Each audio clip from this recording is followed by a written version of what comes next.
ओम नमो भगवते वासुदेवाय। ओम नमो भगवते वासुदेवाय।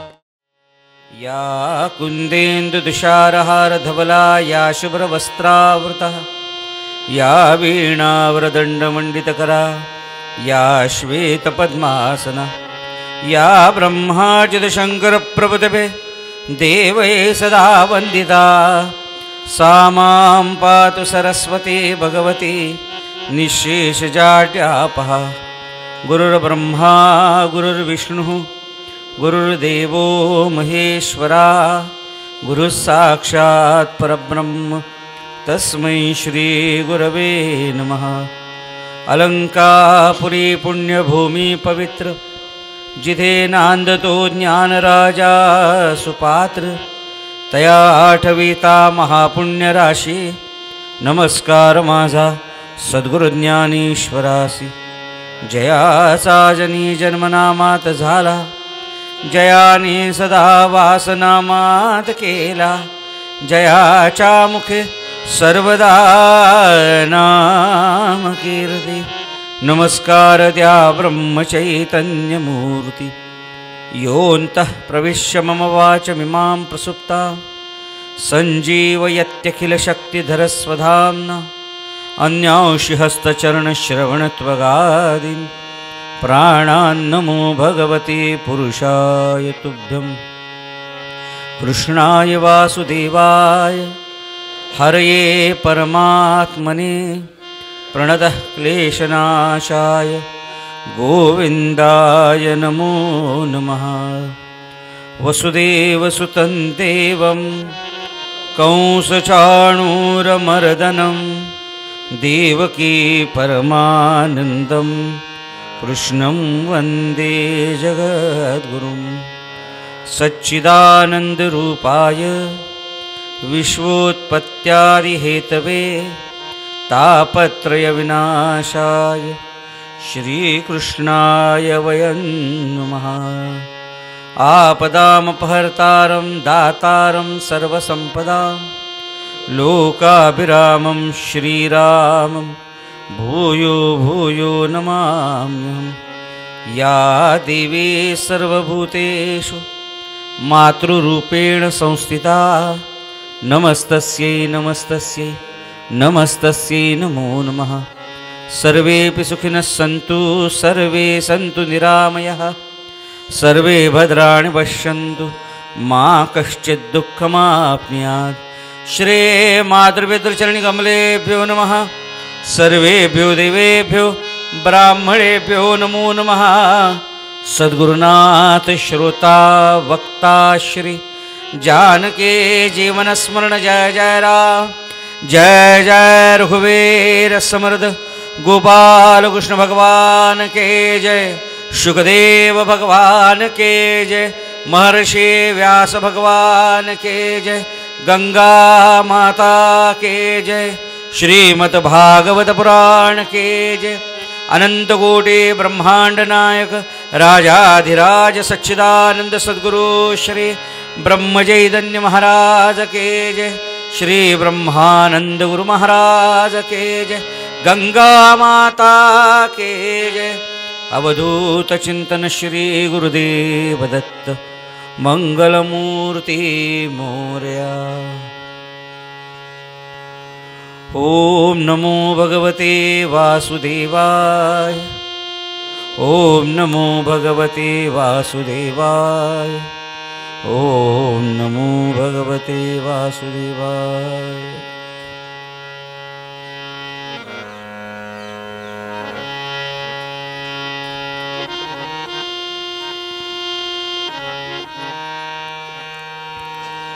सच्चिदानंद परमात्मा भगवान गोपाल कृष्ण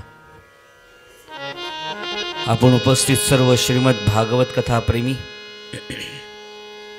कथेचे आमचे मुख्य यजमान दिनक्रम यजमान कथेचे आयोजक माझे संगतकार ध्वनी व्यवस्था सांभाळणारे आमचे दादा कॅमेरामन फोटोग्राफरजी या सर्वांच्या हृदयस्थ असणाऱ्या परमात्म्याला प्रणिपात करून आजच्या आनंददायी कथेला आपण सुरुवात करूया.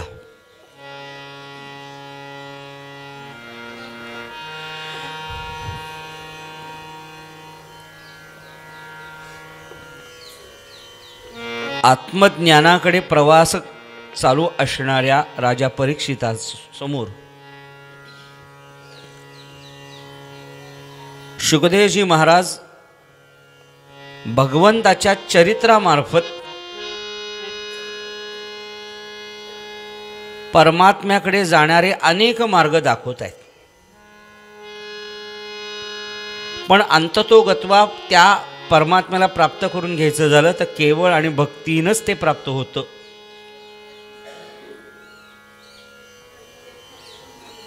पण त्याला प्राप्त करायचे झाले तर आपण प्रल्हादाच्या चरित्रामध्ये नवविधा भक्तीही पाहिली. तुम्हाला हवं त्या मार्गाने जातो, तुमच्या बरोबर आहेच. 4 मित्र रस्त्यावरनं चालले होते. रात्रीचा वेळ होता, टॉर्च वगैरे तर होती, पण चंद्र होता. 4 मित्र 4 वेगवेगळ्या रस्त्याला जायला लागले. प्रत्येकजण मागं वळून बघतोय. चंद्र प्रत्येकाबरोबर दिसत होता. चंद्र वेगळा होता का? नव्हता. तो एकच होता, पण दिसत होता वेगवेगळा प्रत्येकाबरोबर. तसं साधक अवस्थेमध्ये पुढे पुढे जात असताना आपल्याबरोबर परमात्मा वेगवेगळ्या टप्प्यावर आपल्याला दिसत असतो. तो एकच आहे, पण कधी तो राम बनून येतो, कधी तो श्याम बनून येतो, कधी नरसिंह बनून येतो, कधी परशुराम बनून येतो. पण आपण परवा श्लोक म्हटला त्याप्रमाणे आकाशात पतितंतोयम यथा गच्छति सागर सर्वदेव नमस्कार केशवम प्रतिगच्छति. सगळी तत्व त्याच्यापाशीच येऊन थांबतात. आणि असा परमात्मा जिथूनी उद्गार प्रसवे ओंकार. जिथूनी उद्गार प्रसवे ओंकार. जिथूनी उद्गार प्रसवे ओंकार. तोची हा श्रीधर गोकुळी वसे. जेथूनी उद्गार प्रसवे ओंकार. जेथूनी उद्गार.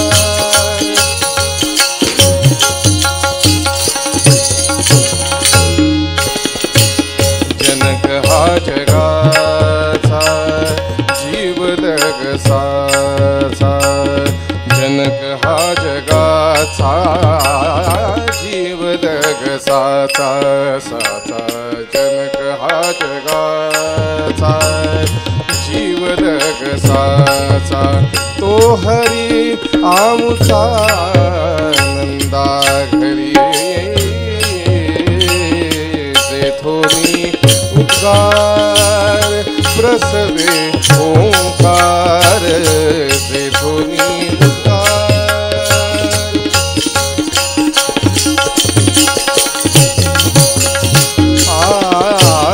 नमो ये वैकुंठी योगियांचे भेटी. नमो ये वैकुंठी योगियांचे भेटी. नमो ये वैकुंठी. नमो ये वैकुंठी योगियांचे भेटी. पाहता ज्ञान दृष्टी नये हाता. जेथोनी उद्गार प्रसवे ओंकार. जेथोनी उद्गार.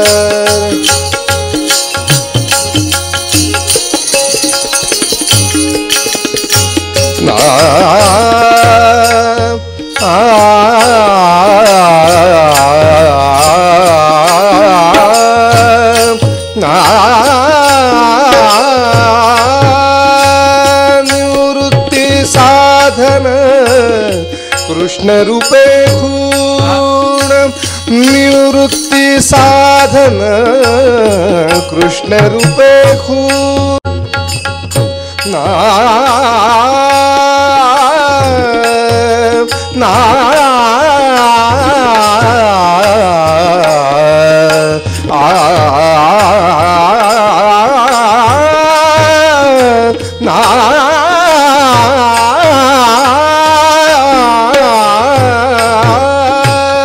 निवृत्ती साधन कृष्ण रूपे पूर्ण विश्व विश्वी पूर्ण हरी माझा माझा विश्व विश्वी पूर्ण हरी माझा रे जेथुनी उद्गार प्रसवे ओंकार जेथुनी उद्गार प्रसवे ओंकार तोची हा श्रीधर गोकुळी वसे जेथुनी उद्गार प्रसवे ओंकार जेथुनी उद्गार जेथुनी उद्गार जेथुनी उद्गार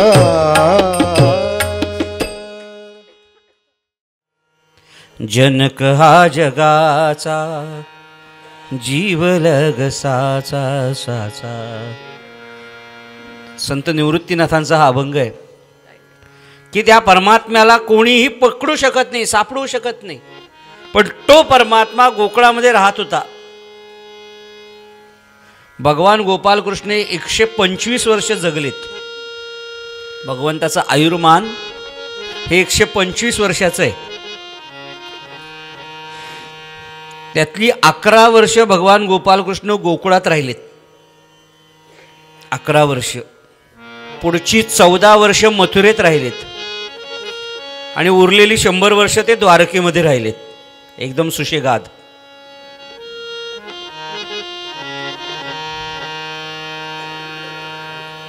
आणि परवा आपण म्हटलो त्याप्रमाणे फक्त 1-2 क्षण सोडले तर भगवंताच्या आयुष्यामध्ये कधीही त्यांनी टेन्शन घेतलंच नाही, कारण तो एव्हरी टाइम अटेन्शन असायचा. आपण अटेन्शनमध्ये राहत नाही म्हणून आपल्याला येतं टेन्शन. ती म्हण बहुतेक आपल्यासाठीच लिहिलेली आहे, तहान लागल्यावरती विहीर खणायची आपल्यासाठीच असते ती. शुकदेवजी महाराज वर्णन करतात, राजा परीक्षिता, भगवंतांनी गोकुळामध्ये असताना अश्वरूपामध्ये आलेला केशी, बैलाच्या रूपामध्ये आलेला अरिष्ठासूर आणि गोप बालकांच्या रूपामध्ये आलेला व्योमासूर यांचा वध केला. आणि आता भगवंत आणि गोकुळ, गोकुळ आणि भगवंत, गोकुळामध्ये प्रत्येक गोष्ट कृष्ण कृष्ण चिमण्या शुक बोलती.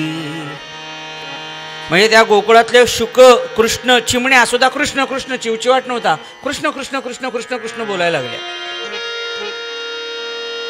प्रत्येकाला तो आपला आपलासा वाटायला लागला, तो माझा आहे, तो माझा आहे, तो माझा आहे, तो माझा आहे, तो माझा आहे. आणि भगवंतानंही तसे नातेसंबंध ठेवले होते. भगवंताची अतिशय लाडकी गाय होती, तिचं नाव गंगी. भगवंत बराच वेळ तिच्याच सान्निध्यात असायचे. भगवंताला भेटायचं झालं तर तो गोठ्यामध्ये, गोळूवाड्यामध्ये कायम असलेला असायचा, गायींमध्ये. कित्येक गायी तर अशा होत्या की त्यांच्या पाठीवरनं भगवंतांनी हात फिरवल्याशिवाय त्या पाणावायच्या नाही. तो हे कधी घडतं श्रोते हो, जेव्हा त्या गायीतला निरागसपणा आणि आपल्यातला निरागसपणा एक होतो ना, तेव्हा ही गोष्ट घडत असते. साधं आपल्या घरातलं उदाहरण घ्या. आपल्या दारात किंवा अंगणामध्ये चिमण्या बऱ्याच वेळा येऊन बसतात. आपण दाणे टाकतो, ते चिमण्या येतात. पहिल्या 2दा तुम्ही ते दाणे टाकले, तुम्ही तिथे उभं राहिलं तर ते येत नाहीत, तिथे घाबरतात. नंतर जसं तुम्ही त्यांना दाणे टाकत राहता, तुम्ही त्यांच्याशी बोलत राहता, काही वेळा आपण बोलतोही मनातल्या मनात त्या समोरही, तसं त्या चिमण्यांना आपली सवय लागते.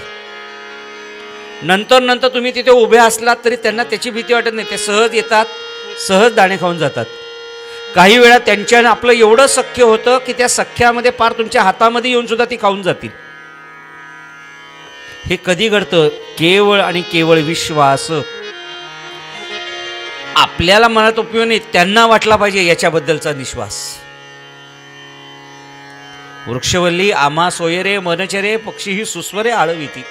तुकोबाराय जेव्हा भंडाऱ्यावरती जाऊन बसायचे तेव्हा तुकोबारायांच्या अंगा खांद्यावरती तिथली पक्षी खेळायचे हो.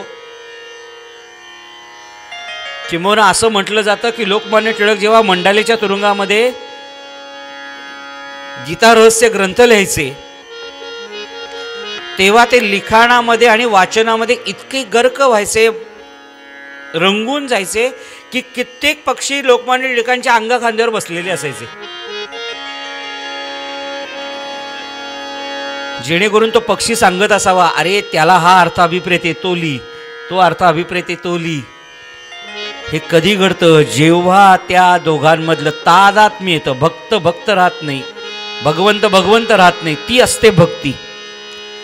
गेली अनेक दिवस आपण ऐकतोय भक्ती करा भक्ती करा भक्ती करा, पण भक्ती म्हणजे काय नक्की काय? गाईला चारा घालणं म्हणजे भक्ती का? यज्ञ यागादी क्रिया करणं म्हणजे भक्ती का? हातात माळ घेऊन ना, या क्रिया झाल्या. भक्ती म्हणजे काय? भक्ती अवस्था म्हणजे काय असते हो? ज्या अवस्थेमध्ये लहान लहान राहत नाही आणि मोठा मोठा राहत नाही, ज्या अवस्थेमध्ये लहान लहान राहत नाही मोठा मोठा राहत नाही, दोघही समान पातळीवर येतात, त्याला म्हणतात भक्ती. एक दृष्टांत सांगतो आठवला म्हणून. एकदा आमचं कीर्तन होतं एका ठिकाणी माझं, आणि त्यावेळेसचे कलेक्टर माझ्या कीर्तनाला आले होते. पुण्याचे आपले कलेक्टर, नाव आता मला एक्झॅक्ट आठवत नाही त्यांचं, डिव्हिजनल कमिशनर, माफ करा कलेक्टर नाही डिव्हिजनल कमिशनर, ते कीर्तनाला आले होते. त्यांना कीर्तन इतकं आवडलं, ते म्हणाले महाराज आमच्या घरी याल का तुम्ही, कीर्तन करायची इच्छा आहे माझ्या घरात. म्हणलो हरकत नाही. नाही ठीक आहे, असं करा, त्याच्या आधी जरा ते सगळं कसं काय काय लागणार हे बघायला एकदा तुम्ही या, तुम्ही सांगाल त्या दिवशी गाडी तुमच्या इथे पाठवतो, गाडीतून मी तुम्हाला घेऊन जातो. ठीक आहे म्हटलं, काही हरकत नाही. डिव्हिजनल कमिशनर भयंकर शिस्तबद्ध माणूस होता तो. म्हणजे ते ज्या दिवशी कीर्तनाला येणार होते त्या दिवशी लोक एकदम घाबरूनच होते, का कमिशनर येणार, डिव्हिजनल कमिशनर, काय माहिती नाही, प्रचंड शिस्तबद्ध माणूस. ते आले तर सगळेजण चिडीचूप झाले, साहेब आले साहेब आले साहेब आले, कोणी बोलू नका कोणी बोलू नका, इतकी शिस्तबद्धता. परिणाम ते झालं, मी त्यांच्या घरी गेलो, गाडी आली, गाडीतून मला घेऊन गेले ते, आणि मी त्यांच्या बंगल्यामध्ये आत प्रवेश केला. आत प्रवेश केला आणि दार वाजवणार असं, तेवढ्या थोडं दार असं उघडं होतं, किलकिलं दार होतं, किलकिलं. म्हणून त्या दाराच्या किलकिलेपणात त्या फटीतून आत पाहिलं तर एक मनोहारी दृश्य दिसलं मला. काय? जे डिव्हिजनल कमिशनर होते ना, ते घोडा झाले होते आणि त्यांचा नातू त्यांच्या पाठीवरती बसून हाईक हाईक हाईक करत होता आणि ते असे फिरत होते. डायरेक्ट दरवाजा उघडून आत जावं तर म्हणलो ते कमिशनर आहेत, यांना काही प्रोटोकॉलमध्ये आपला काही प्रॉब्लेम आला तर पंचायत नको, म्हणून ते दृश्य पाहत बसलो. ते पाहता पाहता त्यांची नजर त्या फटीतनं गेली. मी उभा आहे म्हटलं, त्या नातवाला खाली उतरलो, ए जा चल पळ आत पळ आत पळ, आणि त्याने दार उघडलं. या या या बुवा. म्हटलं तुम्ही इथे दारात उभा होतात, सांगायचं नाही का, कधीपासून आलात तुम्ही, कधीपासून उभे आहात? मी म्हटलं तुमच्या नातवाने पहिलं हाईक केलं ना तेव्हापासून इथेच उभा आहे म्हटलो. अच्छा म्हणे तुम्ही सगळं पाहिलं तर? म्हटलं पाहिलं. पुढे आमच्या गप्पा झाल्या सुरू वगैरे. पण मला म्हणायचा मुद्दा, ज्या डिव्हिजनल कमिशनरला सगळी शासकीय यंत्रणा घाबरते, ज्या डिव्हिजनल कमिशनरला सगळी शासकीय यंत्रणा घाबरते, ज्याच्या एका फोनवर अनेक कामं होतात, एका आदेशावर एका सहीवरती ज्याच्या अनेक टेंडर्स आणि हे सगळं निघतात, अशा डिव्हिजनल कमिशनरच्या पाठीवरती त्याचा नातू बसतो आणि हाईक हाईक हाईक करून खेळतो. याला म्हणतात प्रेम. या अवस्थेमध्ये कमिशनर राहिला नाही, कमिशनर आपलं कमिशनर पण सोडून खाली आला आणि नातू आपलं नातू पण सोडून थोडा वर गेला. दोघंही समान पातळीवर आले, घडलं ते प्रेम. प्रेम त्यालाच म्हणतात. भगवंत राहत नाहीत, भगवंत आपलं भगवंत पण सोडून खाली येतो आणि भक्त आपलं भक्त पण सोडून वर जातो, दोघं समान पातळीवर येतात, ते असतं प्रेम.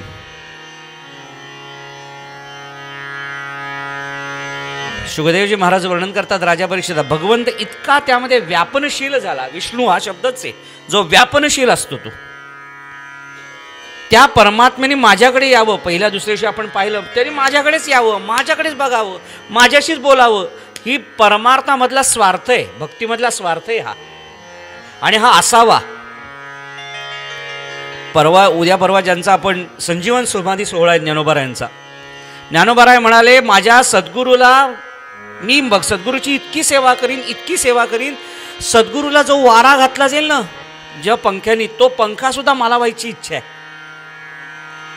पुढचं सांगितलं, त्या पंख्यातनं निघणारा वारा सुद्धा मला व्हायचं. याला स्वार्थ म्हणायचं की नाही? तसं माझी भक्ती इतकी श्रेष्ठ असली पाहिजे. मी दागिने घालीन का? कृष्णाने माझ्याकडे पाहिलं पाहिजे. काजळ घालीन, माझ्याच नजरेत त्याची नजर आली पाहिजे. भगवंत आता 11 वर्षाचे झाले, गोकुळामध्ये राहायला लागले वगैरे, सगळं छान झालं एकदम. गोकुळ एकदम खुश, भगवंतही खुश. पण आमचा एक माणूस मात्र, त्यांनी विचार केला, किती दिवस हा गोकुळात राहून दांडिया खेळत बसणार, दहीहंड्या फोडत बसणार. याला सक्रिय राजकारणात आणलं पाहिजे, आता वरती बोलवलं पाहिजे. बास झालं. भगवंताने, नारदाने विचार केला, बास झाला आता. याचा सगळा कार्यक्रम झाला, बऱ्याच दहीहंड्या फोडून झाल्या, बरेच पाठवलेली गिफ्ट सुद्धा पाठवून घेऊन घेतली यांनी. गोपिकांबरोबर अनुग्रह झाला, गोपांबरोबर अनुग्रह झाला, संपलं, बास झाला. आता त्याला वर बोलवूया. शुकदेवजी महाराज वर्णन करतात राजा परीक्षिता, आणि देवर्षी नारदांचं आगमन. राधाधर मधुमिलिंद जय जय, राधाधर मधुमिलिंद जय जय, रमारमण हरि गोविंद, रमारमण हरि गोविंद हा, हरि गोविंद हा, हरि गोविंद जय जय, राधाधर मधुमिलिंद जय जय.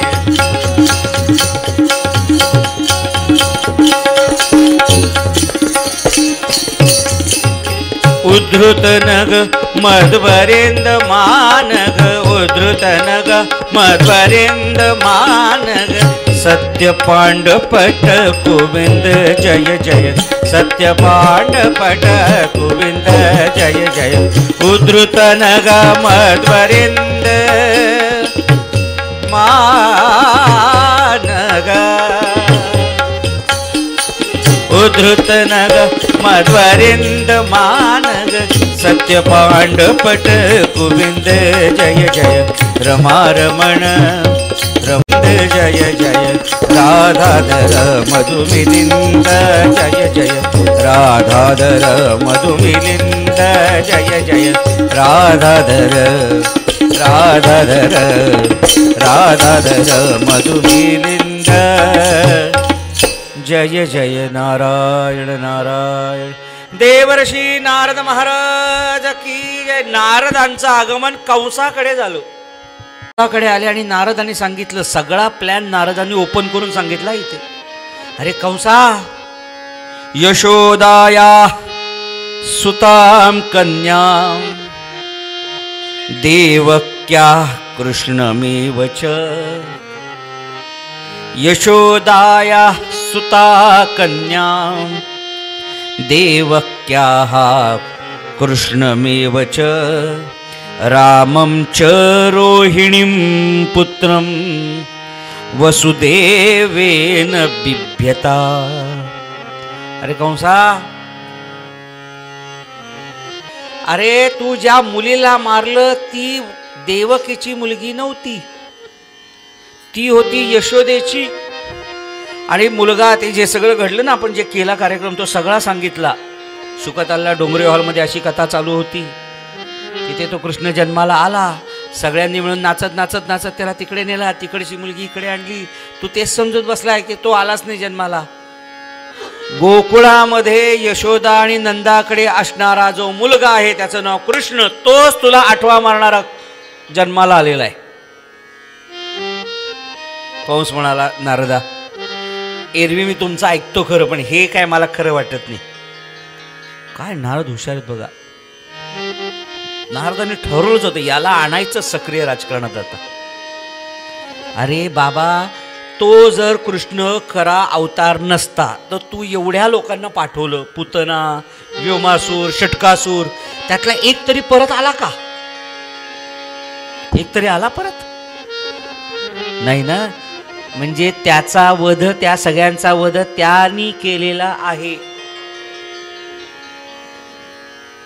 असं हातात तलवार घेतली कंसारी आणि थांबा, आत्ता त्या वसुदेव आणि देवकीला संपवतो. बघ नारद म्हणे, अरे आता त्यांना संपून काय उपयोग आहे? आता थोड्या दिवसांनी ते संपणारच आहेत, त्यांना संपून काय उपयोग?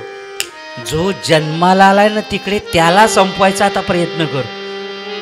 नारदा, हो काय प्रयत्न कर, आता इतके केले ना, असं कर, त्याला इकडे बोलवून घे मथुरेमध्ये आणि परस्पर काटा काढून टाक. त्याला आणू कसा? आता ते तुझं तू ठरव बाबा, मी नाही त्यात सांगू शकत. हे ऐकल्यावरती कंसाला इतकं कसं तरी झालं श्रोते हो. एकदम कंसात वैराग्य संचारलं. तो आता जन्माला येणार, आलेला आहे, आता तो कधी येऊन मला मारणार. आणि आता त्याला बोलवायचं, कसं बोलवायचं, कसं बोलवायचं? म्हणून ते त्याच्या कंसाच्या भोवती एक चौकट होती, चौकडी. त्याला काय म्हणतात मी म्हणत नाही. हां, त्यांनी निर्णय घेतला, काही करून कृष्णाला आणायचं झालं त्याला, आपण धनुर्याग करूया, धनुर्याग. आणि धनुर्यागाचं काम काय? तर त्या यागामध्ये, यागाच्या दिवशी कंस महाराज तुमचे जेवढे मांडलिक राज्य आहेत, मांडलिक राज्य आहे, त्या राज्यांच्या प्रमुखांना सहकुटुंब सहपरिवार आपण बोलवूया. त्याच्यात नंद आहेतच, त्यामुळे नंदाकडे जाऊन त्याच्या सहकुटुंब सहपरिवाराला इथे बोलवू. तो सहकुटुंब सहपरिवार इथे आला, त्या कृष्णाला जरा बाजूला काढू आणि परस्पर कार्यक्रम करून टाकू. शुकदेवजी महाराज वर्णन करतात, राजा परीक्षिता, कंसाला ही योजना आवडली आणि आता कृष्णाला घेऊन जायला कोणाला बोलवावं, पाठवावं.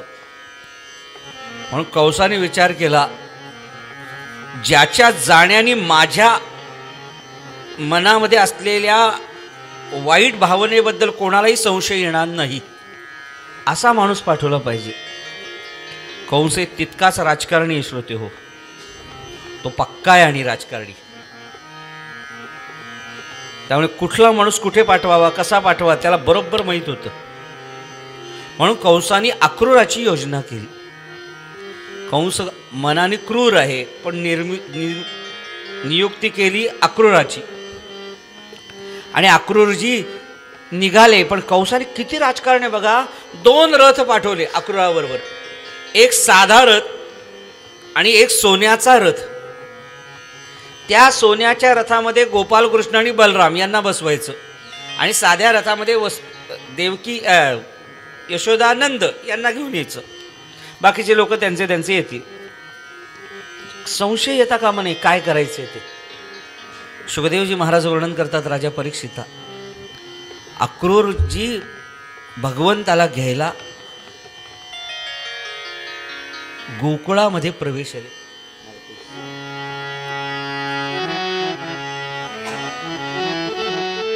आले. यमुना माता पार करून त्या गोकुळामध्ये प्रवेश केल्यावरती पाहतायत गोकुळ,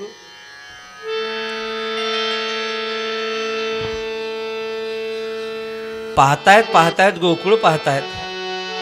आणि गोकुळामध्ये प्रत्येक वस्तूमध्ये दिसणारा परमात्मा गोपाल कृष्ण दिसायला लागला. शुक दिसतायत, त्याच्यात सुद्धा गोपाल कृष्ण दिसतायत. चिमण्या दिसत आहेत, त्याच्यात सुद्धा चिवचिवाट नव्हे, कृष्ण कृष्ण कृष्ण कृष्ण कृष्ण कृष्ण कृष्ण कृष्ण कृष्ण कृष्ण. भुंगे सुद्धा घुमघुम घुमघुमच्या ऐवजी कृष्ण कृष्ण कृष्ण कृष्ण कृष्ण करत होते. प्रत्येकाच्या चर्येमध्ये गोपाल कृष्ण दिसायला लागला. हेच तर वैशिष्ट्य आहे. आपल्या चर्येमध्ये आपला सद्गुरू दिसणं तर ठीकच आहे, पण सद्गुरूच्या सान्निध्यात असणाऱ्या कुत्र्यामध्ये सुद्धा, मांजरामध्ये सुद्धा, त्याच्या सान्निध्यात असलेल्या शुकामध्ये सुद्धा, चिमण्यांमध्ये सुद्धा परमात्मा दिसायला लागला. आणि अक्रूराला मनात वाईट वाटायला लागला, अरे या सगळ्यांचा जीवात्मा असणारा त्या कृष्णाला मला घेऊन जायची जबाबदारी माझ्यावरती आली. अरे काय रे, मी कोणत्या जन्माचं पाप केलं होतं. आणि याही पेक्षा सुद्धा त्याला मी मथुरेत नेतोय यज्ञ यागासाठी नव्हे, त्याचं पुढे काय होणार हे मला माहितीये. त्यामुळे कंसा, अरे तुझ्या या पापामध्ये मला का सामील करून घेतलंस. पण पर्याय नव्हता. ज्याची खावी पोळी त्याची वाजवावी टाळी या नात्याने दोनही रथ पुढे चालेत. गोकुळातली पाहतायत लोक, दोन रथ. अक्रूरजी सगळेजण रथाबरोबर विचारतात, अक्रूरजी कशाला आलाय तुम्ही, कशाला आलाय. अक्रूरजी काही बोलत नव्हते, पुढे जात होते.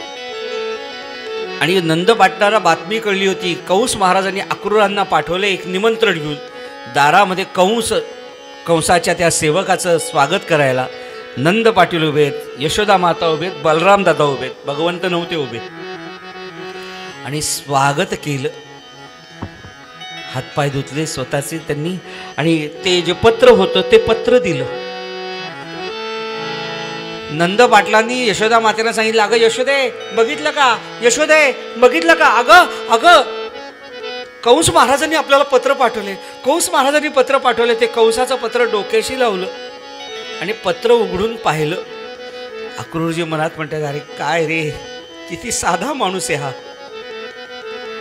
आणि अशा या साध्या माणसाचा प्राण घेऊन जायला मला पाठवण्यात आले. अरे पत्र पाहिलं, यज्ञ धनुर्यागाचं आयोजन करण्यात आलेलं आहे. तरी आपण यज्ञ यागाच्या आदल्या दिवशी सहकुटुंब सहपरिवार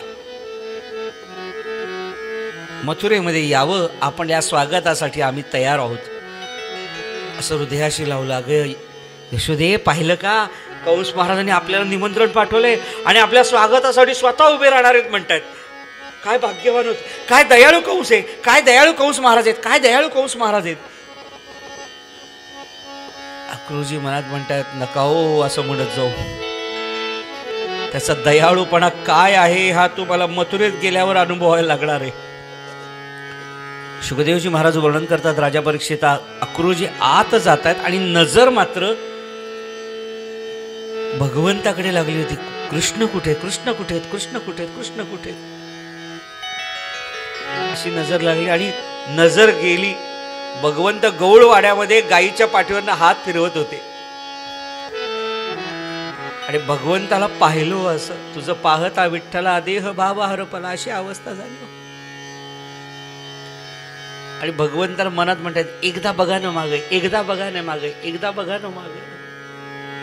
आणि ही इच्छा सदिच्छा गायीवरच्या पाठीवरनं हात फिरवत असताना कोण आले म्हणून भगवंताने असं मागं वळून पाहिलं. भगवंताचं मुखारविंद पाहिलं. आणि अक्रूरजीच्या मनात भावना आल्या, हो जन्मो जन्मी आई से मागितले तुझ, आम्हासी सहज द्यावे आता.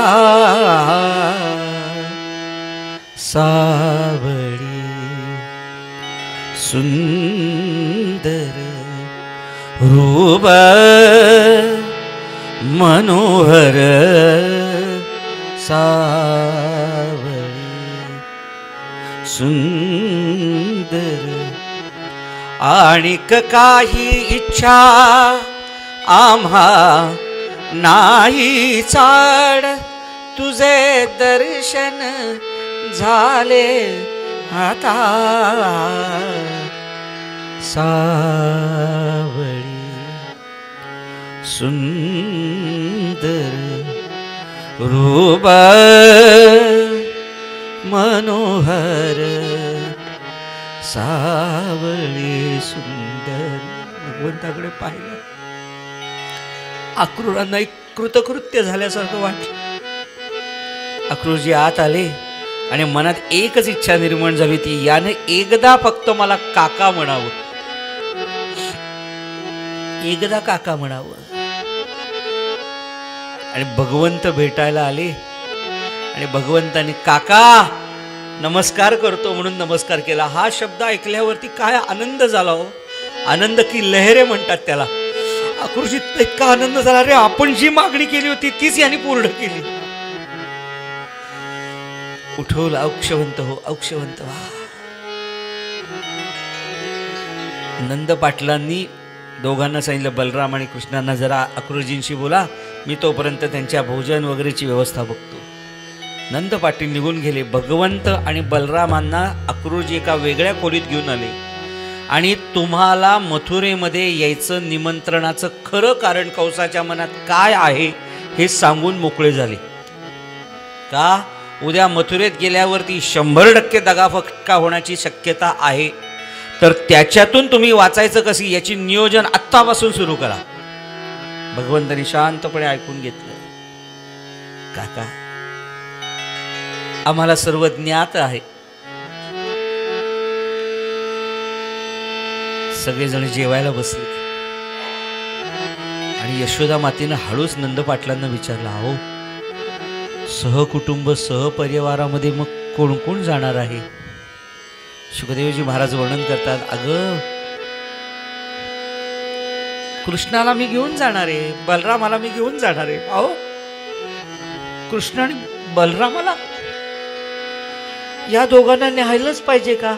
नेलंच पाहिजे. अगं नेलं पाहिजे याला कारण बघ, कृष्णाला जरा सुद्धा मथुरा नगरी पाहता येईल ना ग. आज उद्या मोठा तो झाल्यावरती, माझ्या गादीवरती तो बसल्यावरती आपला राजा कोण आहे, राजाची मुख्य नगरी काय हे त्यांनी पाहता आलं पाहिजे ना त्याला. म्हणून तर घेऊन चाललोय त्याला. मी काय म्हणते, त्याला नका ना नेऊ. हे बघ आता तो मोठा झालाय की नाही, मला न्यावं लाग. आणि बघ मी जाणार आणि यज्ञ करून झाल्यावरती परत येणार. अहो असं कसं म्हणताव? एक क्षणभर सुद्धा त्याला मी माझ्या नजरेपासून नजरे आड होऊ देत नाही. एक क्षणभर सुद्धा. 2-3 दिवस तुम्ही त्याला घेऊन जाणार. नका ना, ऐका ना, नका ना देऊ, नका ना देऊ. नंद पाटलाने सांगितलं, काळजी करू नकोस, मी बघतो. जेवायला बसले, जेवण झालं. संध्याकाळच्या वेळेस यशोदा माता कृष्णाला म्हणते, कान्हा 2-3 दिवस तू गोकुळात चाललायस, मथुरेत चाललायस, मला विसरणार तर नाहीस ना? नाही गाई, असं कसं काय विसरीन तुला मी कधी तुला विसरीन का? ठीक आहे, हरकत नाही. भगवंताच्यासाठी एका सुगड्यामध्ये थोडं लोणी काढून घेतलं, पोहे लागतात पोहे लागते, दही काढून दिलं, सगळ्याला एरंडेलचं पान लावून असं ते बंद केलं आणि तो शिदोरी अशी तयार केली भगवंतासाठी. त्या रात्री भगवंताला कुशीमध्ये घेऊन यशोदा माता झोपल्या.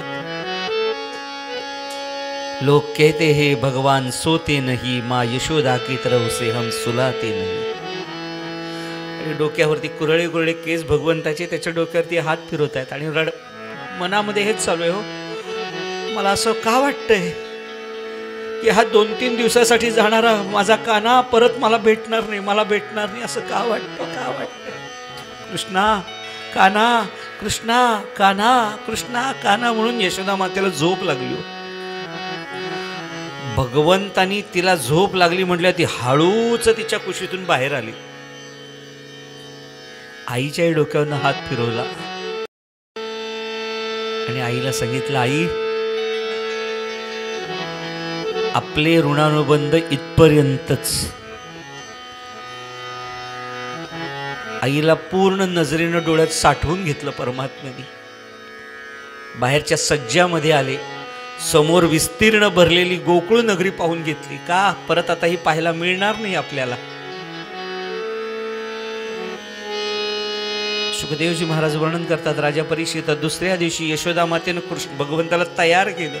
मोरपिसाचा मुकुट घातला, सुंदरपैकी 16 असं नेसवलं, पिवळं पितांबर असा नेसवला, भगवंताला सुंदर वस्त्र प्रावण घातली, दागिने घातले आणि सांगितलं, कृष्णा बाबांबरोबर चाललायस, तिकडे त्रास देऊ नको बरं. बलरामा तू याच्याकडे लक्ष ठेव पाहू, नाही तर हा काहीतरी वेडेपणा करायचा आणि यांना निस्तरावं लागेल. तिथे यज्ञ वगैरे भरपूर लोक आलेली असतील, काही वेडेपणा करायचा नाही, नाही तर मी आल्यावरती ओरली ना. भगवंत म्हणे, हो हो काळजी करू नको आई, काळजी करू नको. भगवंतानी निरोप घेताना आईनं हातावरती दही दिलं. ते भगवंतानी घेतल्यावरती आईनं कडकडून मिठी मारली, कृष्णा लवकर ये रे, लवकर ये, वाट पाहते बरं, वाट पाहते. भगवंतानी ते घ्यावं आणि हसत हसत सांगितलं, आई येतो हा, लवकर येईन, लवकर येईन, येईन येईन येईन, लवकर येईन, बरं लवकर येईन. आणि भगवंत सोन्याच्या रथामध्ये बसले. बलराम आणि भगवंत अक्रूरजींबरोबर नंद पाटील बसले आणि काही सखी मंडळी बसली. आणि भगवंताचा रथ घर सोडून बाहेर आला. पाहतायत तर काय हो, भगवंताच्या दारामध्ये गोकुळातले सगळे लोक येऊन उभी होती. गोप गोपिका उभ्या होत्या. नाही, आम्ही कृष्णाला जाऊ देणार नाही, आमच्या कान्हाला जाऊ देणार नाही, कान्हाला जाऊ देणार नाही, कान्हाला जाऊ देणार नाही, जाऊ देणार नाही. प्रत्येकाने अडवायला लागले रथ. भगवंत प्रत्येकाला, चला चला बाजूला व्हा, पुढे जाऊ दे, पुढे जाऊ दे, चला चला, अक्रूर काका थांबू नका, पुढे चला, पुढे चला. प्रत्येकाला भगवंत बाजूला करत पुढे पुढे चालले. अतिशय तटस्थपणे भगवंत चाललेत पुढे. प्रत्येकाला सांग, चला चला, मी येणार आहे बरं, लवकर येईल, लवकर येईल, चला चला, मला जाऊ दे, यांना जाऊ दे, आम्हाला संध्याकाळपर्यंत मथुरा गाठायची, चला पुढे चला, पुढे चला, पुढे चला, असं चालले. भगवंत बरेचसे पुढे आले. प्रत्येक गोप गोपिका, मथुरेतली लोक भगवंताच्या रथाच्या मागं पळत आहेत. काही जण रथाचा चाक धरण्याचा प्रयत्न करतात, जाऊ नको ना, जाऊ नको ना कृष्णा, जाऊ नको ना, जाऊ नको ना करत करत तरी भगवंत पुढे चाललेत. पण एका ठिकाणी मात्र भगवंताचा रथ थांबला गेला आणि भगवंताला राहवलं नाही हो त्या ठिकाणी. इतका वेळ रथात बसून तटस्थपणे रथ जाऊ दे, रथ जाऊ दे म्हणणारा परमात्मा या ठिकाणी रथ थांबल्यावरती रथातून खाली उडी मारली. काय दृश्य होतं? गोकुळातल्या सर्व गायींनी भगवंताच्या रथाला वेढा घातला होता. प्रत्येकीच्या डोळ्यातून अश्रू पाहत चालू आहे. रोडावल्या गायी करिता ती खंत,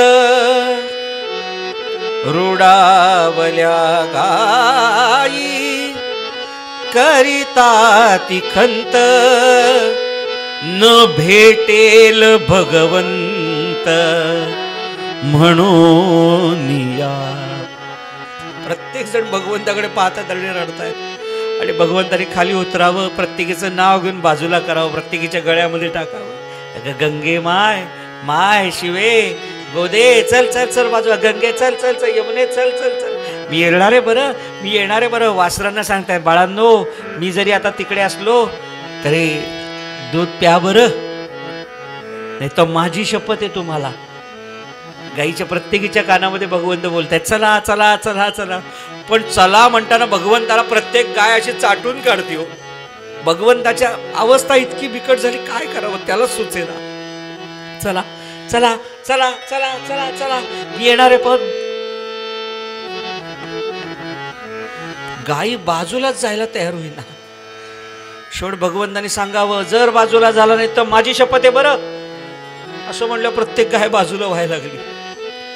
परत भगवंत रथामध्ये बसले आणि जड अंतःकरणाने भगवंत पुढे निघाले. सगळ्या जनतेचा, गायींचा सगळा ओघ गोकुळामध्ये भगवंताच्या मागे आहे. शुकदेवजी महाराज वर्णन करतात, राजा परीक्षित यमुने नदीच्या काठापर्यंत रथ येऊन थांबला. भगवंत खाली उतरले आणि भगवंतांनी काय करावं, गोकुळातली माती घ्यावी आणि कपाळाला लावली. नमस्ते सदा वत्सले मातृभूमे, त्वया हिंदभूमे सुखम वर्धितो. आणि संबंध गोकुळ नगरीला भगवंताने नमस्कार केला. आपल्या मातृभूमीविषयी जो कृतज्ञ असतो ना, जग त्याला इतिहासामध्ये वेगळं स्थान देते.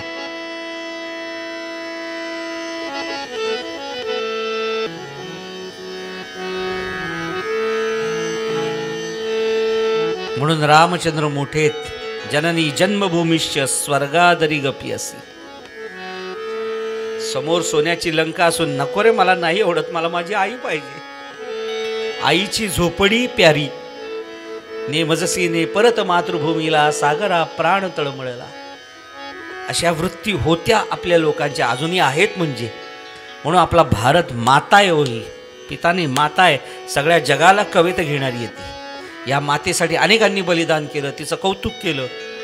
त्यातले भगवान गोपाल कृष्ण आहेत, भगवान रामचंद्र आहेत, छत्रपती शिवाजी महाराज आहेत, संभाजी महाराज आहेत. शुकदेवजी महाराज वर्णन करतात, राजा परीक्षित सगळ्यांना भगवंतांनी नमस्कार केला. आणि रथ होते होडीमध्ये ढकलले गेले. भगवंत होडीमध्ये बसले आणि ती नाव होडी जी होती ती यमुना नदीमध्ये लोटली गेली. सगळ्यांनी जय जयकार केला. गोपाल कृष्ण भगवान की जय. आणि भगवंताला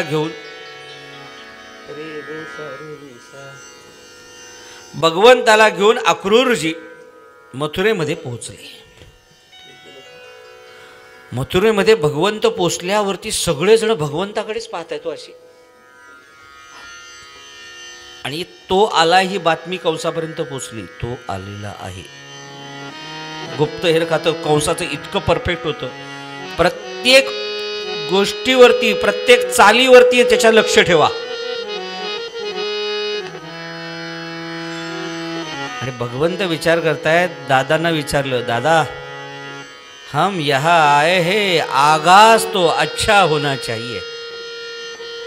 त्याला आम्ही आलोय कळू दे. बलराम म्हणाले, कृष्णा हे गोकुळ नव्हे, आपण शत्रूच्या राज्यात आले. अरे असू दे की, आपण असे आहोत ज्या राज्यामध्ये जातो ते आपलं राज्य करून घेतो आपण. ते शत्रूचं असो, जरा दाखवून तर देऊ आपण कोण आहोत या मथुरावासियांना, आणि त्यालाही कळू दे. म्हणून काय झालं, जिथे व्यवस्था केली होती तिथे व्यवस्था वगैरे केली. भगवान गोपालकृष्णांनी बाबांना सांगितलं, बाबा जरा आम्ही जरा फिरून येतो मथुरा. नंदपाटी म्हणाले, बाबांनो जरा जा, पण इथली वस्ती वगैरे माहिती नाही तुम्हाला, कुठून कसे मार्ग निघतात, जा लवकर या. बरं आलोच बाबा आलोच. आणि दोघं जण बाहेर पडले. शुकदेवजी महाराज वर्णन करतात, राजा परीक्षिता भगवंत पोहोचले एका परीटाच्या दुकानामध्ये. हा परीट राजवस्त्र शिवणारा होता. राजवस्त्र दोन इस्त्री वगैरे करून असा देणार आणि शिवणारा, असं दोन्ही कामं करायचं. आता उद्या यज्ञ म्हटल्यावरती जरा जास्त काम होतं त्याच्याकडे, म्हणून भगवंत आणि बलराम दादा या परीटाकडे पोहोचले. हा कामच करत होता असं काही खाली. भगवंताने हाक मारली, अहो परीट काका, परीट काका, आम्हाला योग्य असे जरा कपडे तुमच्याकडे आहेत का, जरा द्या ना. परीटाने वरती पाहिलं पण नाही. सांगितलं, आत्ता माझ्याकडे भरपूर काम आहे, पुढे जावा. पुढे 4-5 परीटाची दुकानं आहेत, तिकडनं घ्या. तसं त्याने पाहिलं पण नाही. पुढच्या दुकानात जा. भगवंत म्हणाले, अहो मला तुमच्याच दुकानातनं कपडे. अरे सांगितलं ना आत्ता मला वेळ नाही म्हणून वर पाहिलं. आणि अशा भगवंताच्या अवतारा पाहिजे. अरे तुमच्यासारख्या लोकांना तर आमच्याकडे कपडे नाही, हे उंची कपड्यांचं दुकान आहे. तुझ्यासारख्या साध्या माणसांकडे नाही. पुढे जा, तिकडे ते तिकडे साधे कपडे मिळतात, तिकडे जा. भगवंत म्हणाले, नाही आम्हाला तुमच्या. अरे बाबा नको ना बाबा, आत्ता धंद्याच्या टायमाला डोकं खाऊ. सांगितलं ना तिकडे जा. भगवंत अशी खवळायला लागली. बलराम दादा म्हणाले, कृष्णा कंट्रोल कंट्रोल यार कंट्रोल. तिकडे तिकडे तिकडे तिकडे जा, तिकडे जा. अरे जा रे पुढे. हे कोण रे, हे यांना घेऊन जा. असं तो परीट म्हणायला लागल्यावरती भगवंत म्हणाले, काका जरा बाहेर येऊन दाखवता का दुकान कुठे. त्यात काय दाखवायचंय, चल येतो बाहेर. म्हणून असा पुढे वाकलेला तो परीट, ते बघ तिकडे. भगवंतांनी गचंडी धरली. शुकदेवजी महाराज वर्णन करतात, भगवंतांनी गचंडी धरली, एक पटकन लावून दिली अशी. मानेमध्ये लकवा भरला, इतकी जोरात बसली भगवंताची. काय ताकद असेल बघा. श्रोते हो, हाच परमात्मा आहे बरं. वय वर्ष 11. जो परमात्मा दांडिया वगैरे खेळतोय ना, तोच हा परमात्मा आहे. फक्त भगवंत दांडिया खेळत नाहीये. वेळ पडली की असे काही लावून देतात ना की बस रे बस. परिणाम सुधारलंच नाही तेव्हा. आणि आपल्या गल्लीतल्या परीट गल्लीमधल्या परीटाची अशी यांनी अवस्था केली म्हटल्यावरती सगळ्यांनी कपडे आणून दिले पटापटा. कृष्णाला घ्या, कृष्णा घे घे घे घे घे घे, आमच्या दुकानात येऊ नको, हे तुला हवे तेवढे कपडे घे. हा परीट म्हणजे कोण होता असं मान्यता आहे की हा परीट म्हणजे रामावतारामध्ये आई भगवती सीतामातेच्या चारित्र्यावरती संशय घेणारा होता. तेव्हा ते काही करू शकले नाहीत. आत्ता 6व्याच परतफेड. परिणाम ते कपडे धारण केले आणि वरती बातमी पोचली, आगाज तो अच्छा हुआ है. शुकदेवजी महाराज वर्णन करतात, राजा परीक्षिता दुसरा दिवस उजाडला.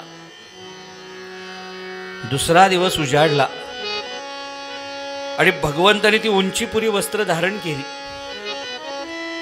भगवंत सकाळी तयार झाले, आता यागाला, यज्ञ यागाला निघायचं म्हणून.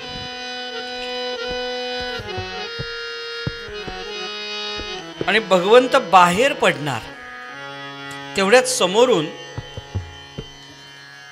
8 ठिकाणी अशी वाकलेली, पाठीला भलं मोठं कुबड आलेली, अशी विद्रूप कुरूप अशी एकच स्त्री काठी टेकत टेकत टेकत टेकत टेकत टेकत येत होती.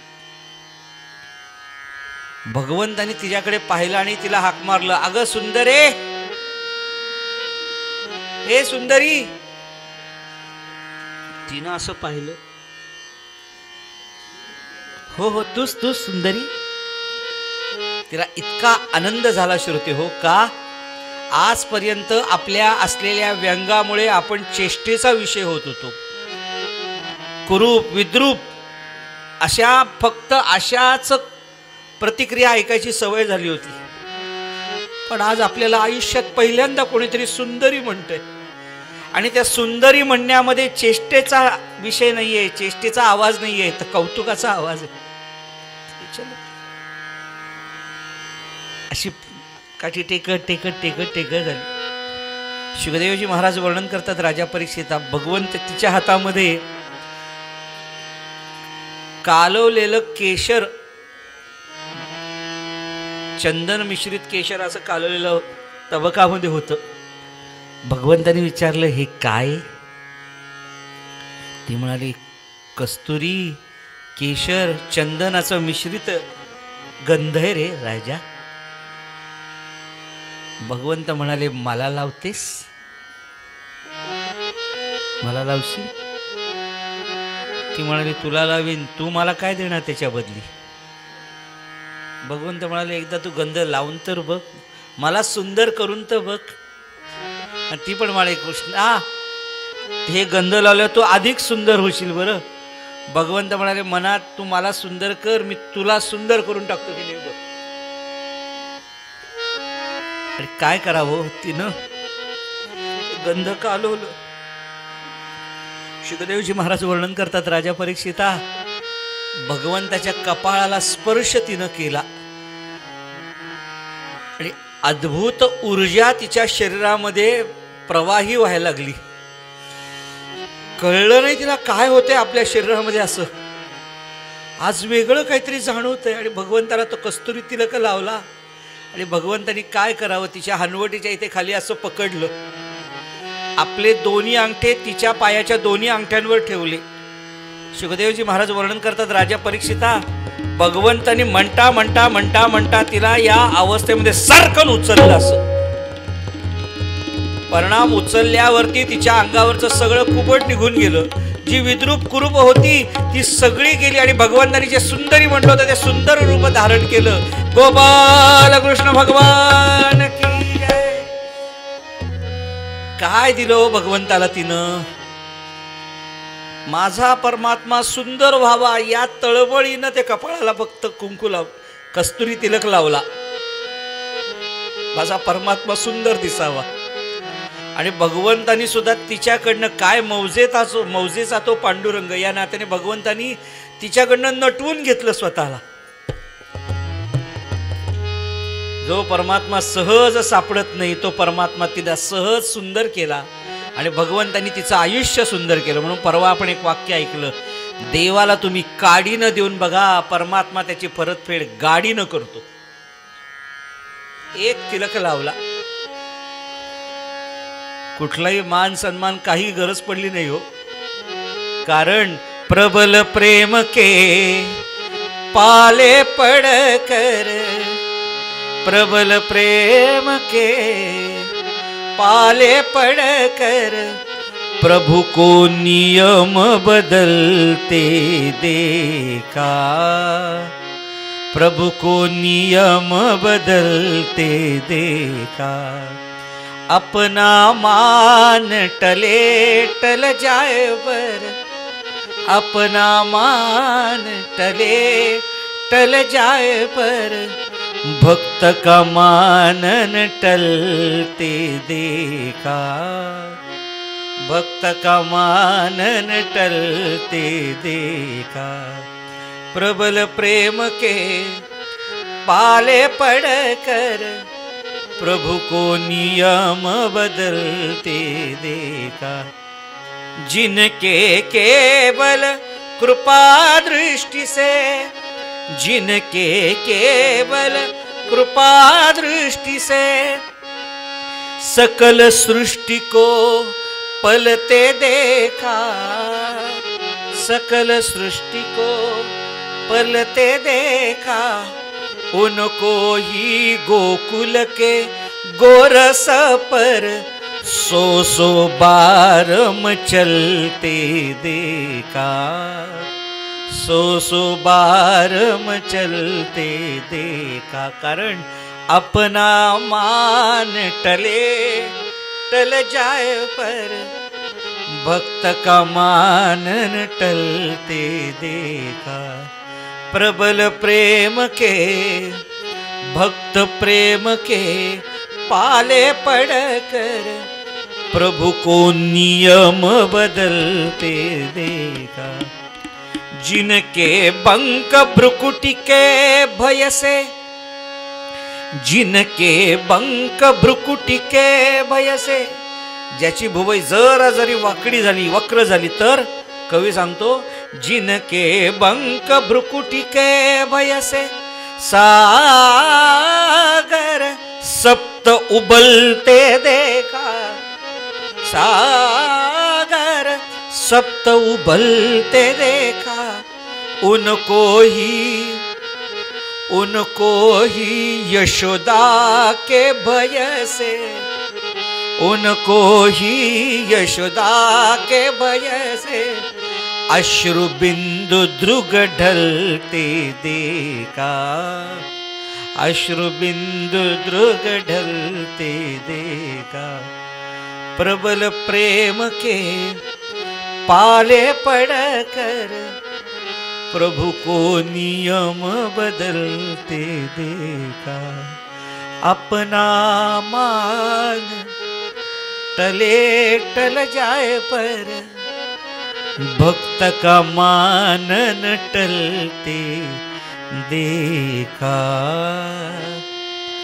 भक्त का मानन टलते देखा। भगवंत कधी सोडत नाही हो। अपना मान टले जाए पर भक्त का मानन टलते देखा।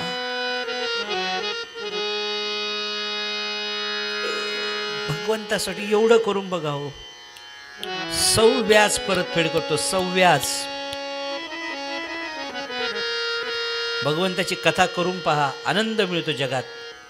हा आनंद कितीही पैसे दिला तरी मिळणार नाही। मला सांगा भाऊ, जो आनंदात आपण गेले 6-7 दिवस आहोत, त्या आनंदामध्ये किती कोणी पैसे द्यावे आणि हा आनंद घ्यावा, आहे मिळणार आहे त्याला आनंद।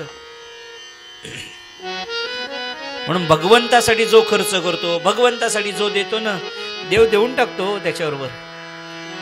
हा ठीक आहे, तुम्ही 1 लाख रुपये खर्च केले, भगवंत 10 लाख रुपये देणार नाही, पण त्या 10 लाखाचा आनंद देतो। 10 लाखाचा काय, जो आनंद मगाशी म्हणलो, एका तागडीमध्ये भगवंताची कथा श्रवण केल्याचं, भगवंताची कथा आयोजित केल्याचं पुण्य ठेवावं, आनंद ठेवावा, आणि एका तागडीमध्ये किती लाखो रुपये, करोडो रुपये ठेवावे। मला खात्री आहे आनंदाचंच पारडं जास्त जड राहतं। म्हणून अशा कथा झाल्या पाहिजेत। प्रत्येक कथा करायला काही एवढं मोठं आयोजन लागतं असं नाही, आपण आपल्या घरात सुद्धा कथा करू शकतो। मला इथे 2 उदाहरणं आमच्या डोळ्यासमोरची आहेत। आमच्या इथे गीतिकाताई दंडवते आहेत, अजून आमच्या त्यामागं लोहटेकर काकू बसलेत। त्यांनी आपल्या घरामध्ये कथा केली, घरातल्या पार्किंगमध्ये, अगदी छोटी जागा, पण त्याच्यात सुद्धा परमात्म्याने कथा करवून घेतली। माझ्या घरामध्ये कथा झाली, माझ्या घरात आलेल्या लोकांना कथेचं श्रवणाचं भाग्य सोडावं, चांगलं ऐकायला मिळालं, याचा आनंद मला मिळाला। विचारा तुम्ही त्यांना नंतर आनंद काय असतो तो।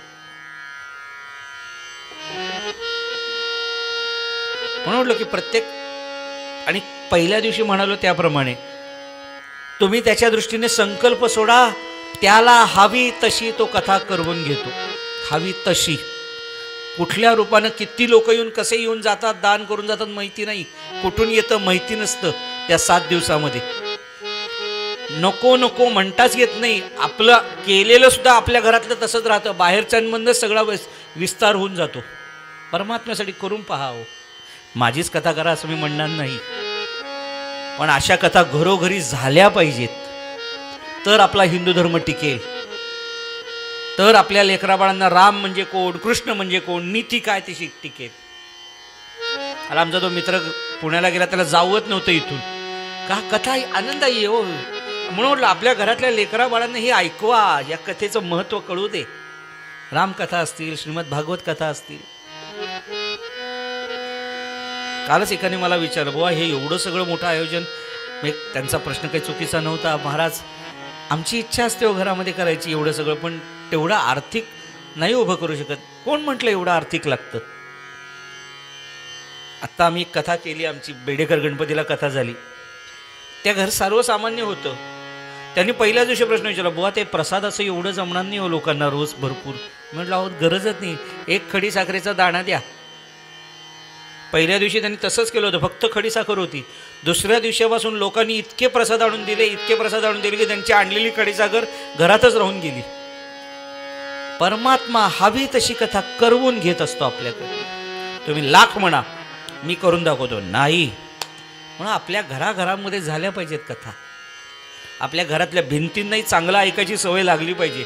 नाही नाही ते ऐकतात त्या भिंती, पण माझ्या मुलांना जशी चांगली सवय तशी मी ज्या वास्तूत राहतो त्या वास्तूलाही चांगलं ऐकायची सवय कायम राहिली पाहिजे. म्हणून या कथा होणं गरजेची बाब आहे. आपण संपर्क करून बघा, नाही झेपलं नाही झेपलं दुसरं पाहू आपण कोणी. कथा माझी घरात कृष्णाची झाली पाहिजे, रामाची कथा झाली पाहिजे. जसं जमेल तसं मी करीन कथा. पुन्हा सांगतो, आमचा चरितार्चा विषय तो आहे, हा भाग सोडून द्या. नाही तर काही जण म्हणते स्वतःची जाहिरात करतायत. अजिबात नाही यामध्ये हेतू माझा. कोणालाही बोलवून कथा करवून घ्या. घरामध्ये पारायण झालं पाहिजे. आमचे काका इथे आलेत. इथे आल्यावरती त्यांनी, आपल्याला माहीत असेल ज्ञात असेल माहीत नाही, पण रोज पहिल्या दिवसापासून गुरुचरित्र पारायण वाचतायत. इथे रोज सकाळी 6 वाजता येऊन वटवृक्षाखाली बसतायत आणि पारायण सुरू आहे त्यांचं. शुकदेवजी महाराज वर्णन करतात, राजा परीक्षिता सुंदर करून टाकलं कुब्जेला आणि भगवंत पुढे निघाले. भगवंत पुढे निघाले आणि बातमी कळली, निघालाय तो, निघालाय. भगवंत मुद्दामून सगळ्या गल्ल्यांमधनं या गल्लीतून त्या गल्लीत, त्या गल्लीतून त्या गल्लीतनं फिरतायत. का, जर का काही दगा फटका झाला तर पळून जायला कुठली गल्ली योग्य आहे, ही गल्ली कुठे निघते याचं ज्ञान असावं म्हणून. आणि भगवंताच्या मागं गुप्तहेर होते, भगवंताला माहीत होतं. शुकदेवजी महाराज वर्णन करतात, राजा परीक्षिता या कंसानी कुवलय पीड नावाचा एक हत्ती भगवंतावरती बाजारपेठेत सोडला, जेणेकरून हत्ती उन्मत्त झाला आणि त्याच्या खाली 2 मुलं चिरडली गेली. पण भगवंतानी त्याही बाजारपेठेतल्या अवस्थेमध्ये त्या हत्तीला भगवंत आणि बलरामदादांनी दणकन पाडून त्याचा शांत बसवला. शुकदेवजी महाराज वर्णन करतात, राजा परीक्षिता भगवंत आणि बलरामदादा पुढे निघाले. जिथे तो धनुर्याग होता,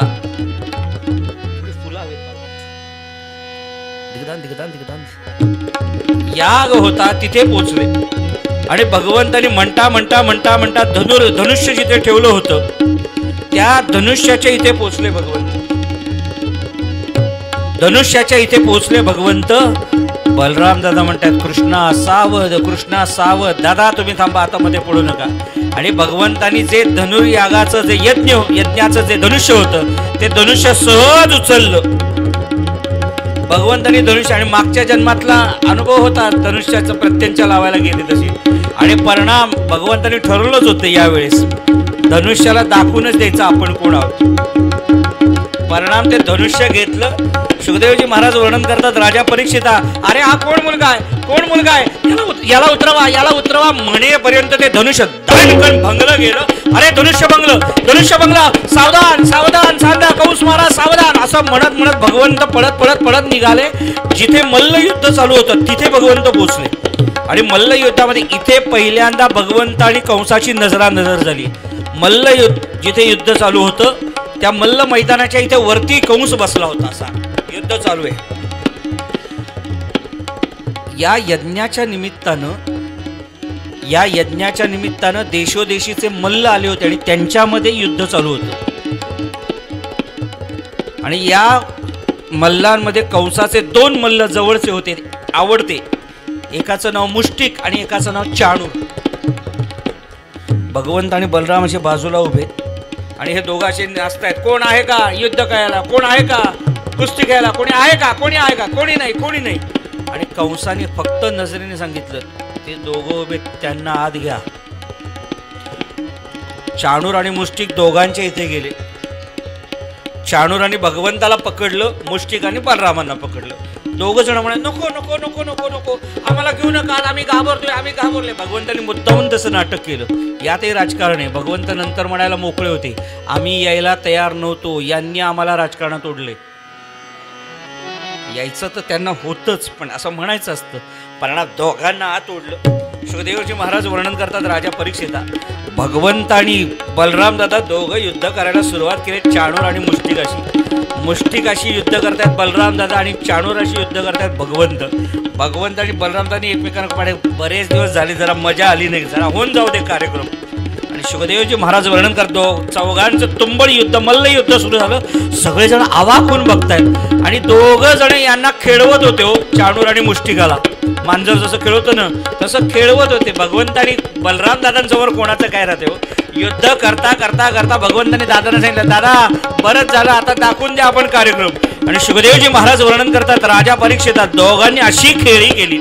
चाणूराच्या छातीवरती भगवंत बसले, मुष्टिकाच्या छातीवरती बलराम दादा बसले आणि गाद गाद गाद गाद गाद प्रहार केला. चाणूर आणि मुष्टिकाचा वध केला. सगळीकडे अवाक झाले श्रोते आणि पाहतायत. भगवंतांनी तत्क्षणीच वेळ न घालवता पळत पळत पळत पळत वर वर वर वर वर निघाले भगवंत. आणि होय नाही करता करता भगवंत कंसापर्यंत पोहोचले. कंस ज्या सिंहासनावर बसला होता त्या सिंहासनात धडकन उडी मारली. सिंहासन खाली पडलं. कंसाला खेचत खेचत खेचत खेचत खाली भगवंतांनी आणलं. आपल्या भावावर कोणी संकट येईना म्हटल्यावरती बलराम दादाच उभे होते. कंस खाली आला म्हटल्यावरती कंसाची सेना भगवंतावर तुटून पडली. बलराम दादांनी सगळ्या सेनेचा निपात करायला केला आणि त्राहिमाम वाचवा वाचवा करत करत करत सुखदेवजी महाराज वर्णन करतात राजा परीक्षिता, होय नाही करता करता करता भगवंत कंसाच्या छातीवरती बसले आणि आपल्या मुष्टीनं ताड ताड ताड ताड प्रहार सुरू केला. रक्ताच्या चितकाळ्या उडायला लागल्या. जी अष्टभुजा माता होती ती जमिनीच्या रूपाने ते रक्त प्यायला आली होती. असे सगळीकडे अनुकूल ग्रहस्थान झालं आणि मुष्टिकाचा प्रहार करता करता वाचवा वाचवा वाचवा करत करत करत भगवंतांनी प्रहार करत करत कंसाचा वध केला. सगळ्यांनी जय जयकार केला. गोपाल कृष्ण भगवान की जय, गोपाल कृष्ण भगवान की जय, गोपाल कृष्ण भगवान की. गोपाला गोपाला देवकी नंदन गोपाला, गोपाला गोपाला देवकी नंदन गोपाला. आनंद झालाय ना? कंस मेल्याचा आनंद झालाय का? ज्यांना वाटतो वाईट वाटतंय त्यांनी आपलं खाली बसा, शांत श्रद्धांजली व्हायला हरकत नाही. गोपाला गोपाला देवकी नंदन गोपाला, गोपाला गोपाला देवकी नंदन गोपाला, गोपाला गोपाला देवकी नंदन गोपाला, गोपाला गोपाला देवकी नंदन गोपाला. या कंस मामाला उठवा. गोपाला देवकी नंदन गोपाला. जोर से बोलो यार. गोपाला गोपाला देवकी नंदन गोपाला, गोपाला गोपाला देवकी नंदन गोपाला, गोपाला गोपाला देवकी नंदन गोपाला, गोपाला देवकी नंदन गोपाला, गोपाला गोपाला देवकी नंदन गोपाला.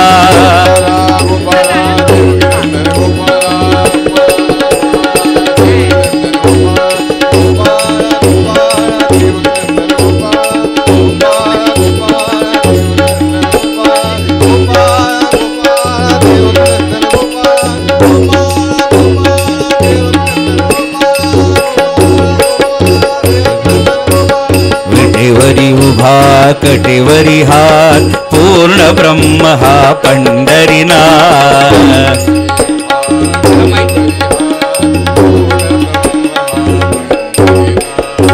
विटेवरी उभा कटेवरी हात पूर्ण ब्रह्म हा पंढरीनाथ.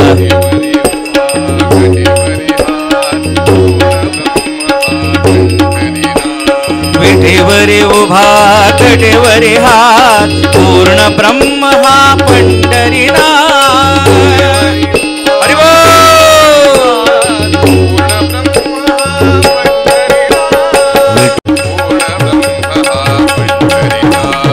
विटेवरी उभा कटेवरी हात पूर्ण ब्रह्म हा पंढरीनाथ.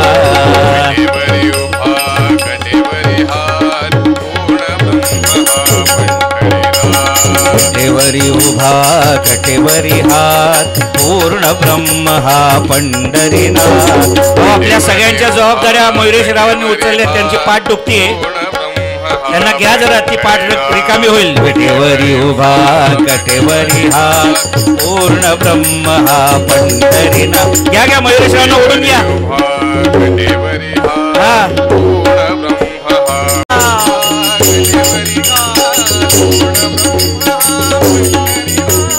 विटेवरी उभा कटेवरी हात पूर्ण ब्रह्म हा पंढरीनाथ. हरि बोल. विटेवरी उभा कटेवरी हात पूर्ण ब्रह्म हा पंढरीनाथ.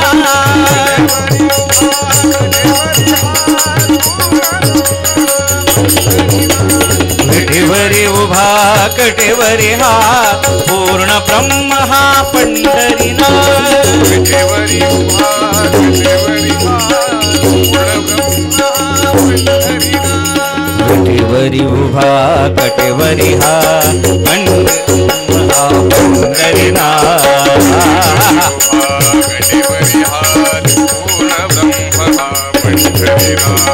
विटेवरी उभा कटेवरी हात पूर्ण ब्रह्म हा पंढरीनाथ.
भगवान की जय. जय श्री राधे राधे राधे.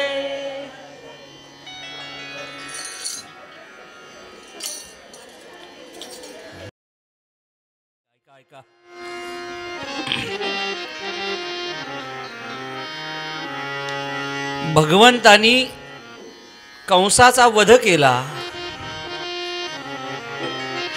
कंसाच्या 8ही भावंडांचा वध बलरामाने केला आणि पृथ्वी एका मोठ्या अत्याचारापासून मुक्त केली.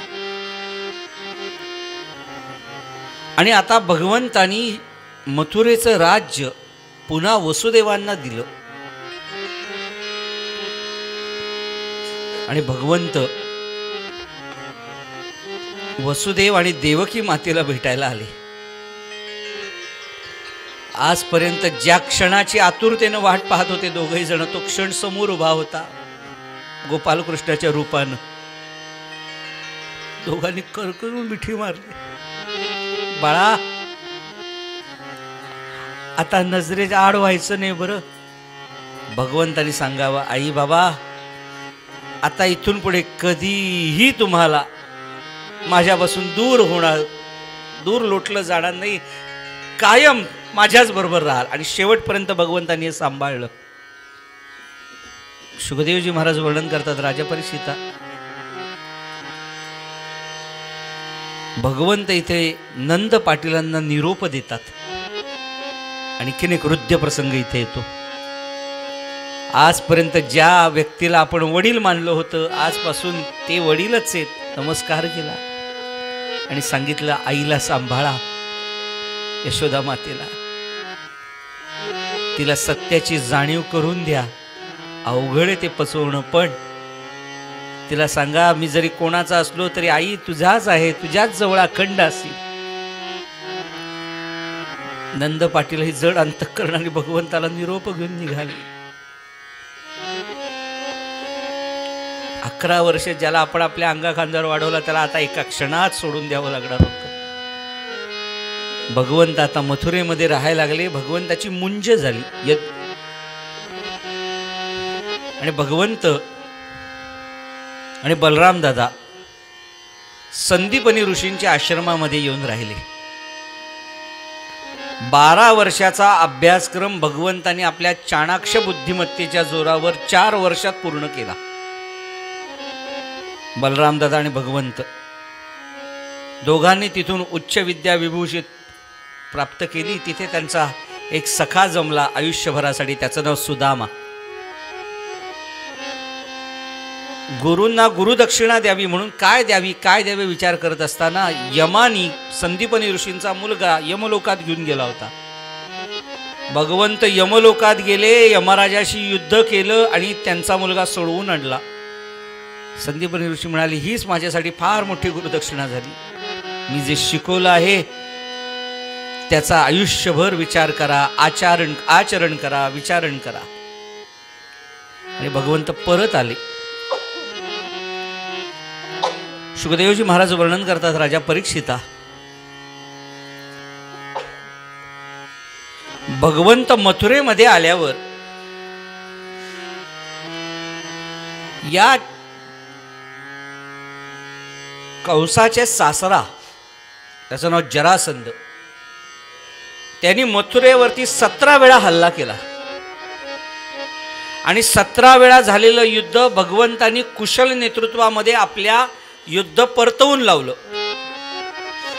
पण भगवंताला लक्षात आलं, अरे जोपर्यंत आपण इथे आहोत तोपर्यंत हा हल्ला करतच राहणार. पर्यायानं आपण युद्ध परतवून लावतोय खरं, पण आपल्या इथे राहण्याने मथुरेचं खूप मोठं नुकसान होतंय. मथुरेचं जनजीवन फार विस्कळीत होतं युद्धामुळे. म्हणून भगवंतांनी ठरवलं की आता मथुरा सोडूया. आणि भगवंत योग्य जागा शोधतायत आणि भगवंताला जागा मिळाली. कुठली? पश्चिम महासागरामध्ये विश्वकर्मा यांच्या सहाय्याने भगवंताने अद्भुत नगरी स्थापन केली.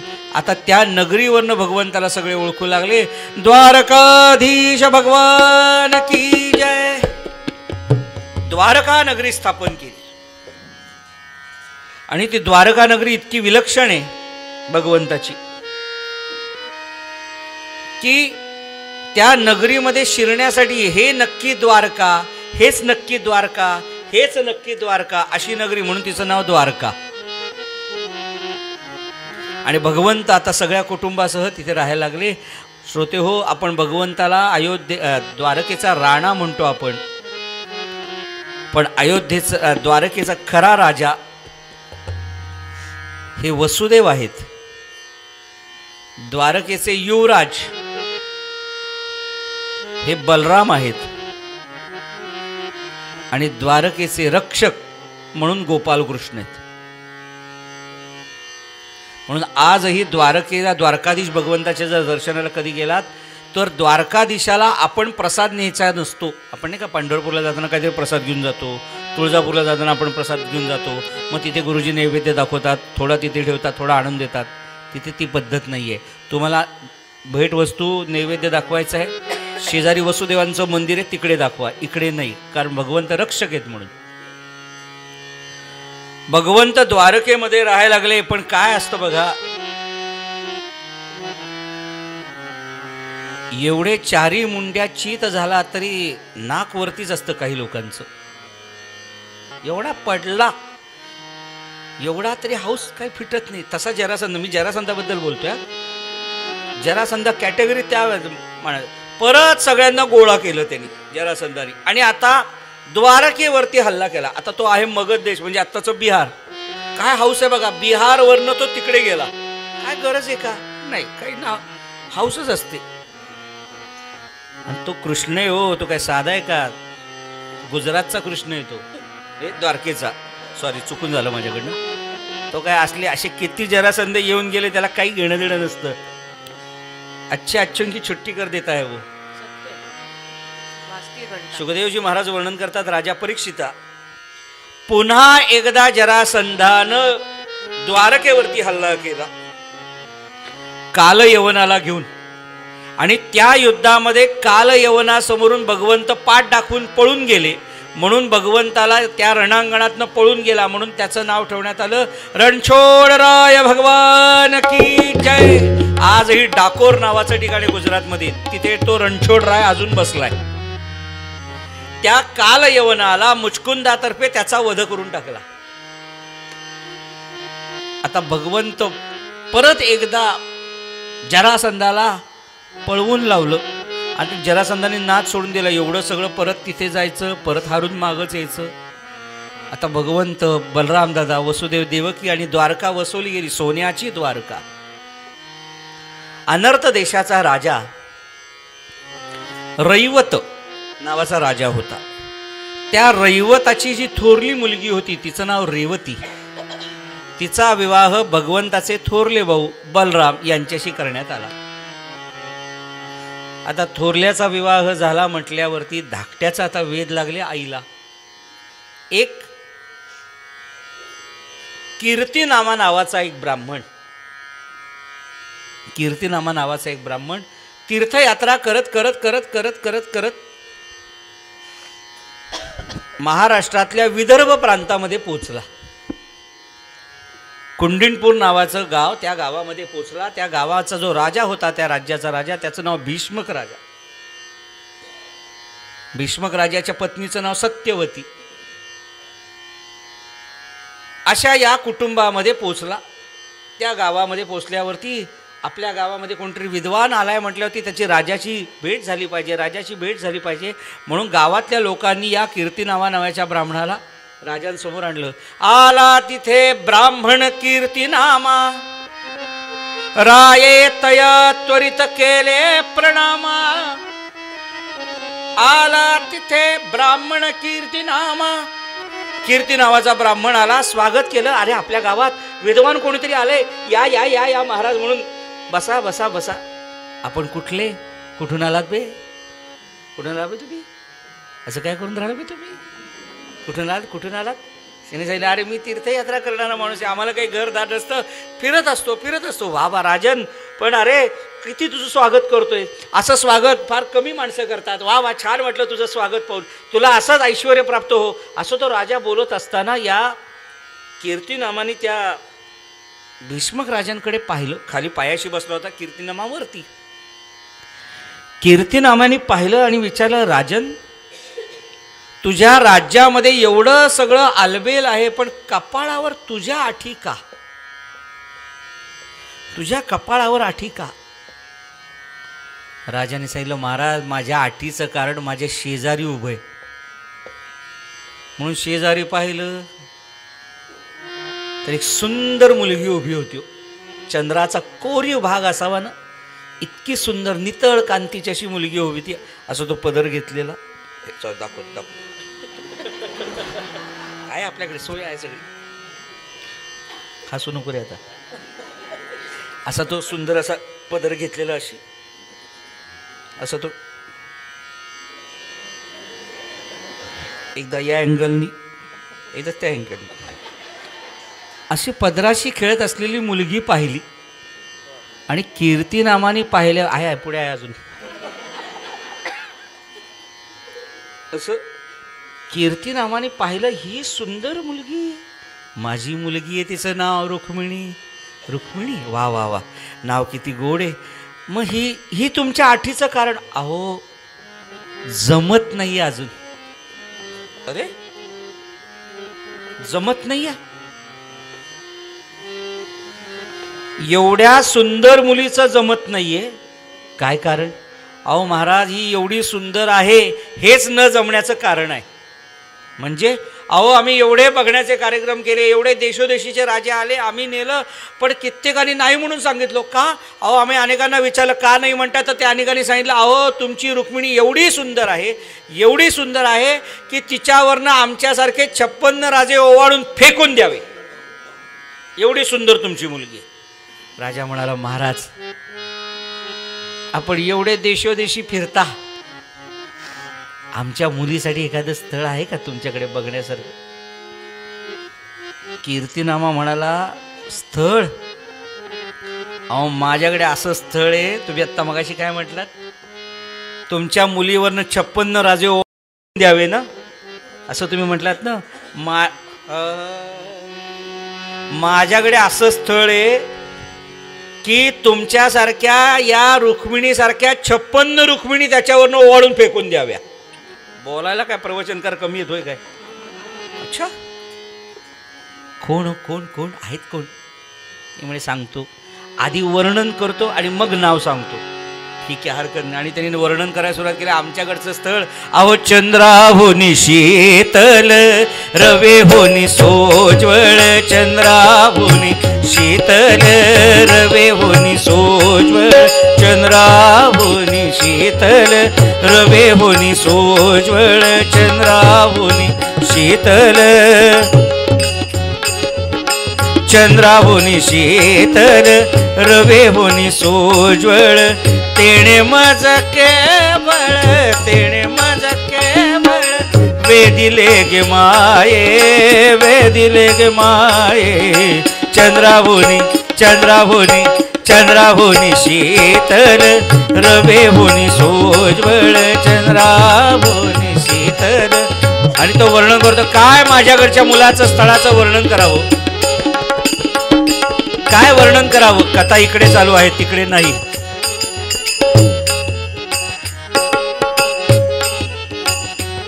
काय वर्णन करावं अहो तो दिसायला इतका गोड आहे बोलायला इतका गोड आहे वागायला इतका गोड आहे चंद्रमेजे आलांछन मार्तंडचे तापहीन असं माझ्याकडचं स्थळ आहे अहो पण नाव काय त्याचं अहो द्वारकेचे राजे वसुदेव त्यांचे धाकटे चिरंजीव श्रीकृष्ण चंद्रा होनी शीतल रवे होनी सोज्वळ चंद्रा होनी शीतल रवे होनी आणि ते वर्णन ऐकता ऐकता ऐकता ऐकता ऐकता ती रुक्मिणी होती ना असा कार्यक्रम करत करत करत ऐकत होती आणि ते वर्णन ऐकता ऐकता ऐकता ऐकता ऐकता सगळे म्हणे वा वा वा काय सुंदर आहे काय सुंदर वर्णन ते वर्णन ऐकता ऐकता गणेश थांब ठेवू नको ते वर्णन ऐकता ऐकता ती रुक्मिणी होती ती जमिनीवरती दिशी पडली गणेश मित्रा रुक्मिणी नाजूक आहे बडवे बुवा पडलेले नाहीत नाजूक नाजूक मुलगी कशी पडेल हा हे बाय आमचा मित्र आहे म्हणून चेष्टा झाली बरं अशी रुक्मिणी अशी नाजूक पडली रुक्मिणी पडल्यावरती सगळेजण धावले तिला उचलायला धावा धावा धावा धावा उचला उचला रुक्मिणी त्यात सुंदर मुलगी त्यात राजकन्या पडली हो साधी रस्त्यावरनं एखादी गाडीवरनं मुलगी पडू दे पाहू सगळे धावतात तिला उचलायला पावशेर साधा कार्यक्रम असतो उचलायला साधे उचलायला जातात पण एखादा माणूस पडू दे पाहू बुवा बघत पण नाहीत लोक कोण पडलं. बुवानं त्यांना सवयच आहे पडायची. परिणाम रुक्मिणी पडली म्हटल्यावर भीष्मकांनी जाहीर केलं, माझी मुलगी श्रीकृष्णांचं वर्णन ऐकता ऐकता पडली, मूर्छित झाली. याचा अर्थ माझ्या रुक्मिणीला श्रीकृष्ण पसंत आहेत. पूर्वीचे काळी हे काही ठोकताळे होते बरं. मुलगी पसंत, मुलगा पसंत, मुलगी वगैरे. तो बघण्याचा कार्यक्रम असायचा बघा तो.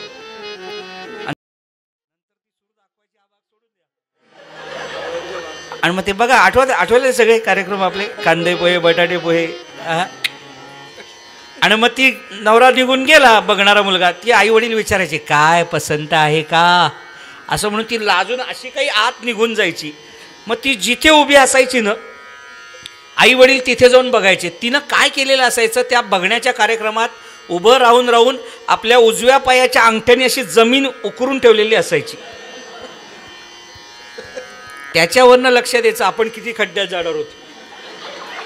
मजा होती सगळी पूर्वी. ते काय असं बघण्याचा कार्यक्रम. मग ती हुरहुर हो म्हणतायत, नाही म्हणतायत. बघा सगळ्यांचे जुने अल्बम निघाले बाहेर.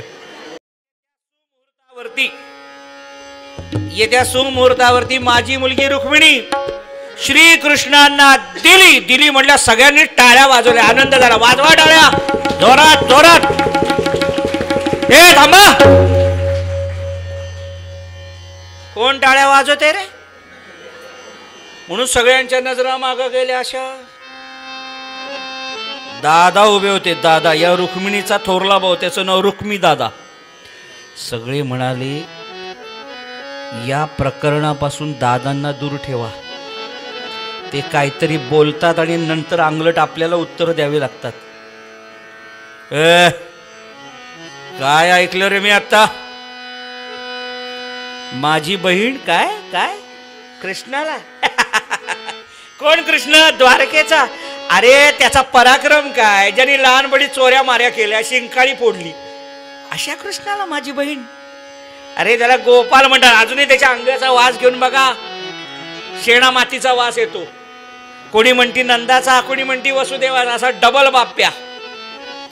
माझी नाजूक बहीण त्याला मी देणार नाही.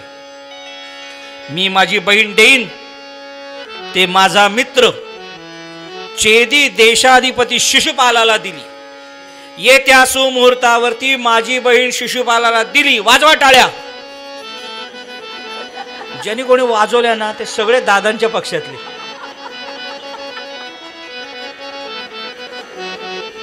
सगळे म्हणाले कसल्या टाळ्या वाजवा.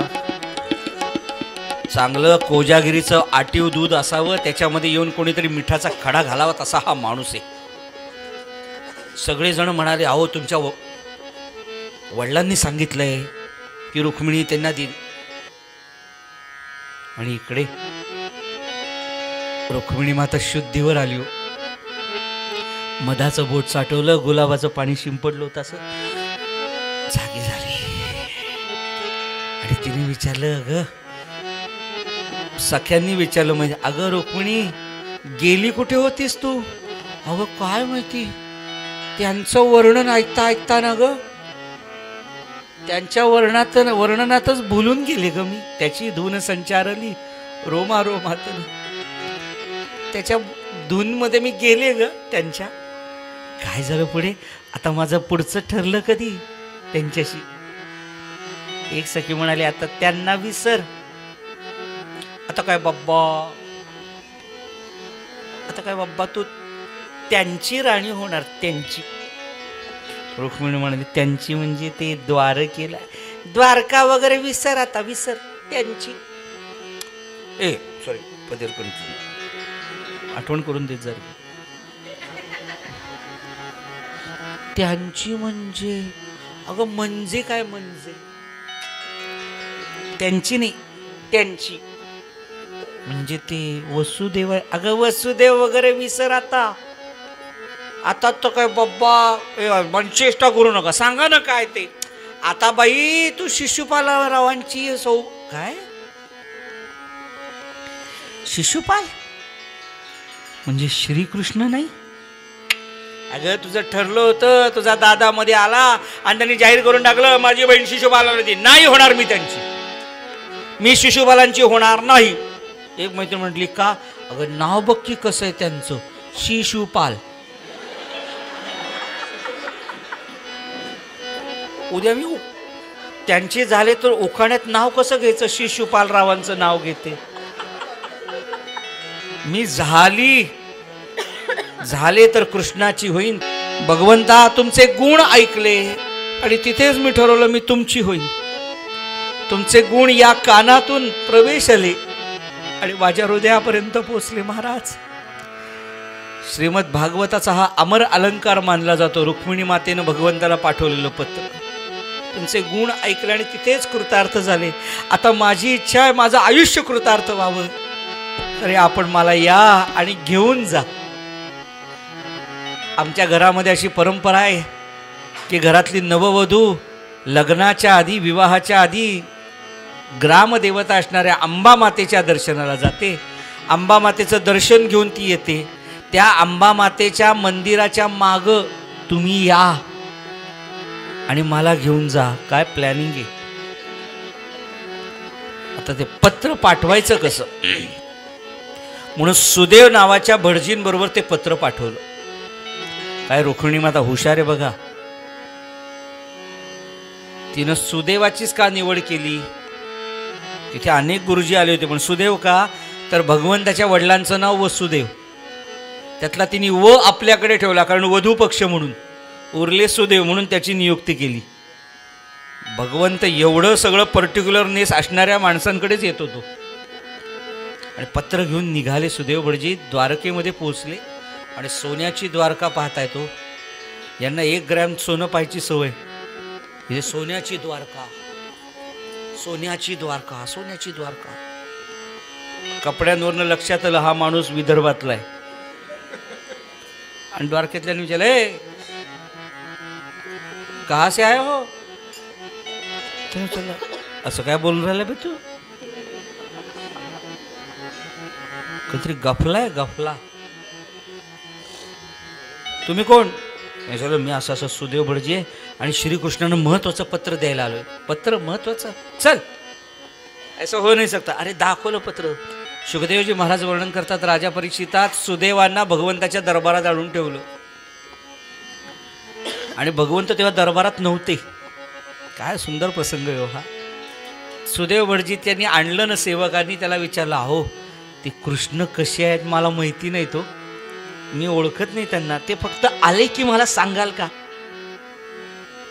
तर त्या सेवकाने काय उत्तर दिलं, माशे आमचे कृष्ण आलेले सांगावे लागत नाही, ते आलेले कळतात. आणि तसंच घडलं होतं. पत्र घेऊन असं उभा आहे हातामध्ये आणि एका दिशेकडनं, पूर्व दिशेकडनं प्रकाशाचा झोत सुरू झाला. प्रकाशाचा झोत सुरू झाला. कस्तुरीचा घमघमाट सुटला होता, तुळशीचा घमघमाट सुटला होता. बुक्क्या अबीर गुलालाचा एक छान सुगंध दरवळत होता त्या संबंध वायूमध्ये. आणि आस्ते कदम, आस्ते कदम, आस्ते कदम, भगवान गोपाल कृष्ण आ रे, पधार रे. आणि भगवंत एक एक पाऊल टाकत टाकत टाकत टाकत त्या सुदेव भटजी समोर येता येतो. काय भगवंताचं चालणं होतं, भगवंताचं हसणं होतं. शुकदेवजी महाराज वर्णन करतात, राजा परीक्षिता भगवंताने ते पत्र पाहिलं आणि सुदेव भटजींना सांगितलं आम्ही येतोय. आणि दारुकाला सांगितलं, दारुक रथ निकालो, रथ निकालो. रथ निघाला, रथ निघाला. आणि त्या सुदेव भटजींना सुद्धा एक अश्व दिला. तुम्ही आधी पोचा, आम्ही नंतर पोचतो. आणि तिला सांगा आम्ही येतोय, आम्ही येतोय म्हणून. आणि इकडे तशीच घटना घडली हो. रात्रभर वाट पाहते, रात्रभर वाट पाहते.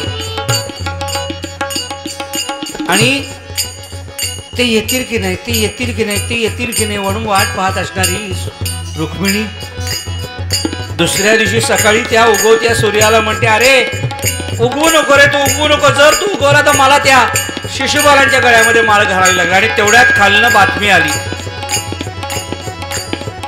तेवढ्यात बातमी आली, रुक्मिणीला म्हणून तयार व्हा, विवाहासाठी उभं राहायचंय.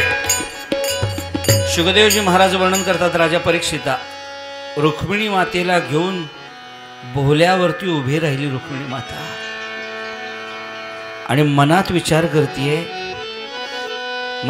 करते अरे ते तिकडे येऊन थांबले असतील, सुदैव भटजींनी सांगितलं आलेत ते तिकडे येऊन थांबलेत, पण मी पोहोचू कशी त्यांच्यापर्यंत पोहोचू कशी काय?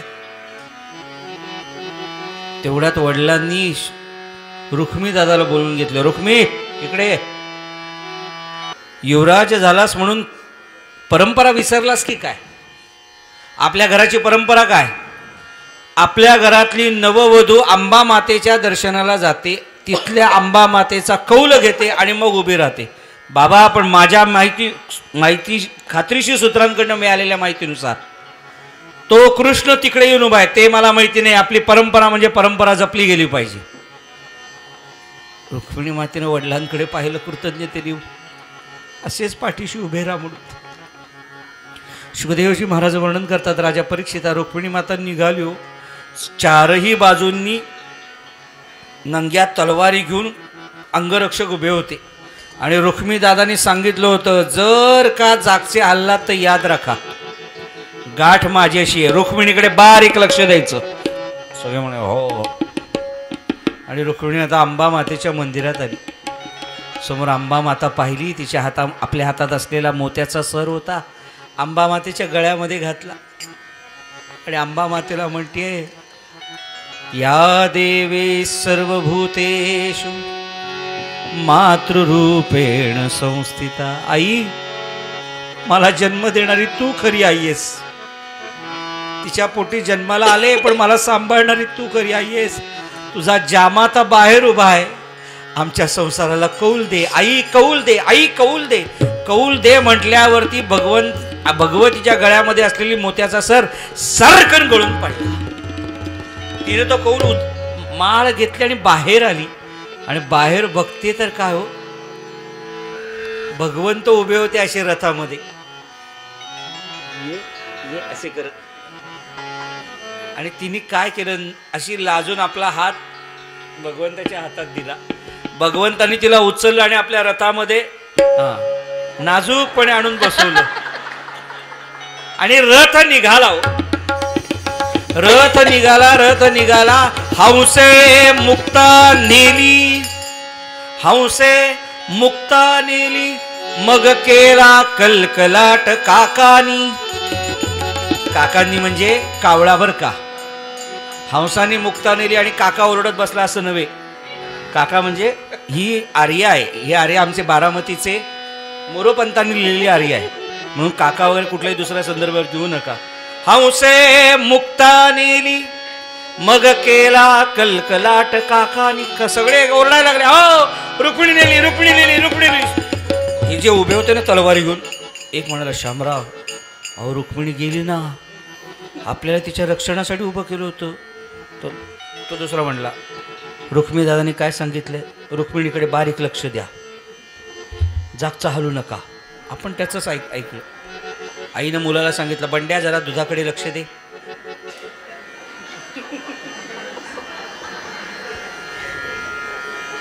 इतक्या अँगलनी त्यांनी लक्ष दिलं की ते दूध ओतू गेलं, पातीलं काळं झालं. कारट्या करत आई तू सांगितलं दुधाकडे लक्ष दे, तसं रुक्मिणीकडे लक्ष.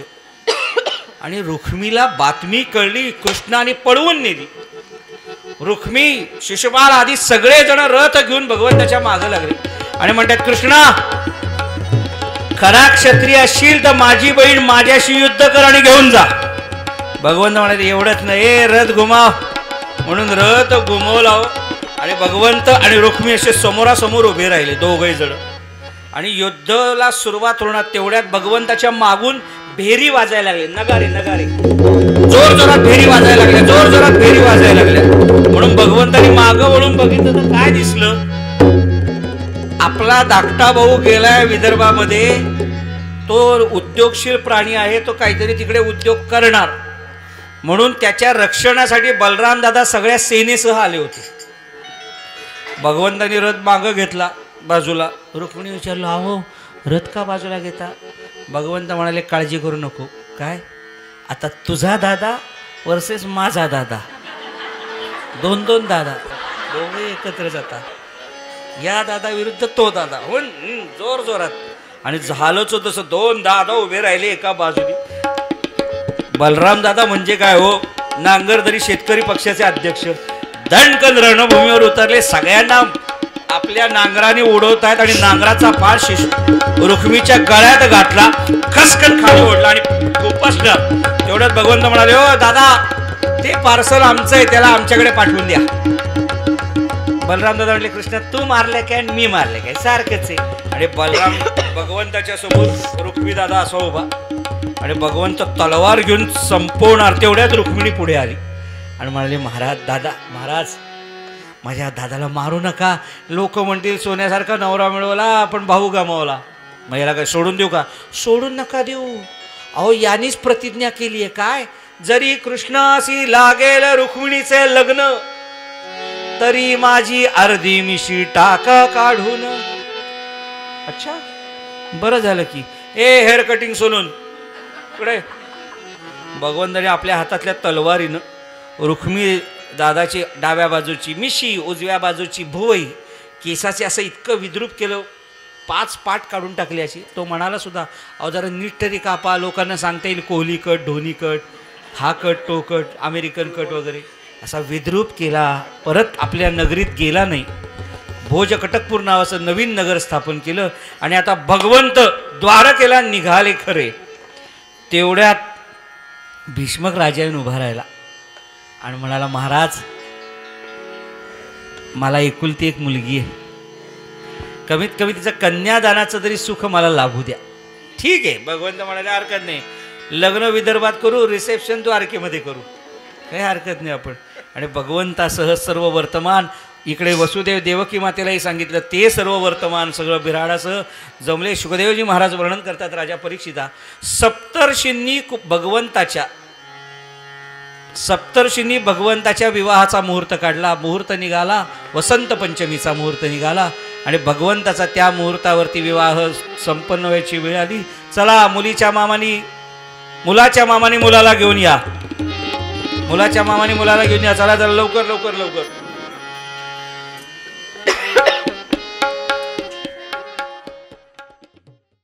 शुभमंगल सावधान, शुभमंगल सावधान.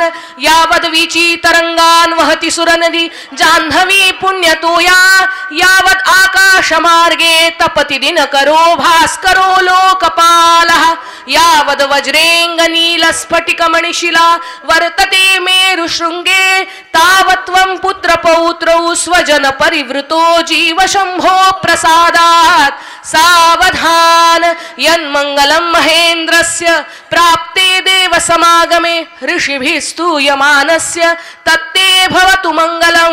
सावधान तदेव लग्नं सुदिनं तदेव, ताराबलं चन्द्रबलं तदेव, विद्याबलं दैवबलं तदेव, लक्ष्मीपते ते विधिमो स्मरामि.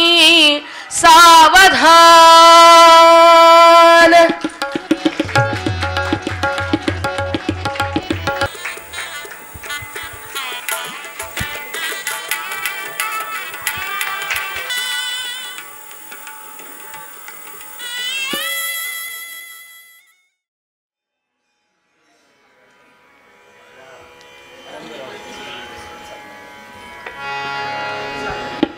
हरि बोल हरि बोल हरि हरि बोल, हरि बोल हरि हरि बोल, मुकुंद माधव गोविंद बोल, मुकुंद माधव गोविंद बोल. हरि बोल हरि बोल हरि हरि बोल, हरि बोल हरि बोल हरि हरि बोल, मुकुंद माधव गोविंद बोल. धाव सख्या रे कृष्णा माझ्या, धाव सख्या तू धाव, हर नंद कुमारी वंचित मंद स्मित वदना तव दाव. कार्यदमना पक्षी गमना, कार्यदमना पक्षी गमना तुझेच ओठे ना. वृंदावन संचारी कौस्तुभ मणिया तुझे शेषभर वाचविले तू अशी राखलीला कसे सख्या मी तुला दाखवू विकल मनाचे गा कार्य दमना पक्षी गमना तुझेच ओठीना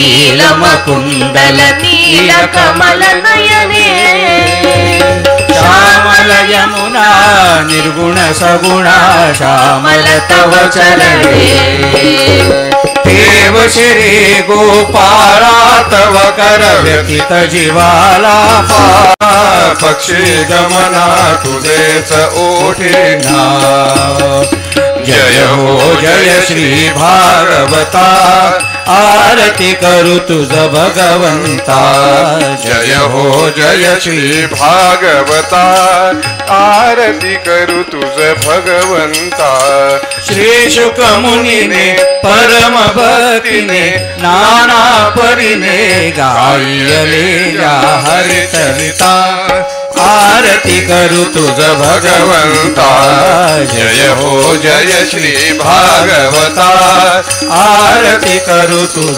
भगवंता वेद तरुचे मधुर फळ स्वादुरसे जे सोज्वळ आत्मा राम मुनी सकळ सेवुनी झाले जन सुफळ पहा पर्वणी आली अवनी की अग हरिणी भवजल तरणी ते पतिता आरती करू तुझ भगवंता जय हो जय श्री भागवता आरती करू तुझ भगवंता येथे व्यासांची वाणी सार्थक हरी गुण गाऊनी शास्त्र पुराणे मुकुटमणी परम प्रेमामृत जननी सहज सेविता भाविक भक्ता उदार दाता मोक्ष तत्वता देदाता आरती करू तुझ भगवंता जय हो जय श्री भागवता आरती करू तुझ भगवंता गमते जणू मानस तीर्थ स्वादश सोपाने युक्त निर्मदेव निरमले भान हर परे रस पिता आरती करू तुझ भगवंता जय हो जय श्री भागवता आरती करू तुझ भगवंता अपार महिमा ग्रंथाचा वदवेना कोणासाचा प्राणची कीर्तनकारांचा मेवा कविवर संतांचा जणू बोधाचा स्वयंप्रभेचा द्वादश करीचा रवी अंतरीचा तमहरता आरती करू तुझ भगवंता जय हो जय श्री भागवता आरती करू तुझ भगवंता ग्रंथ नव्हे हा श्री कृष्ण गीते वेदी मन पूर्ण अनन्य होता या शरण खचित टळे जन्म मरण त्रिताप जाती चिरये माथा आरती करू तुझ भगवंता जय हो जय श्री भागवता आरती करू तुझ भगवंता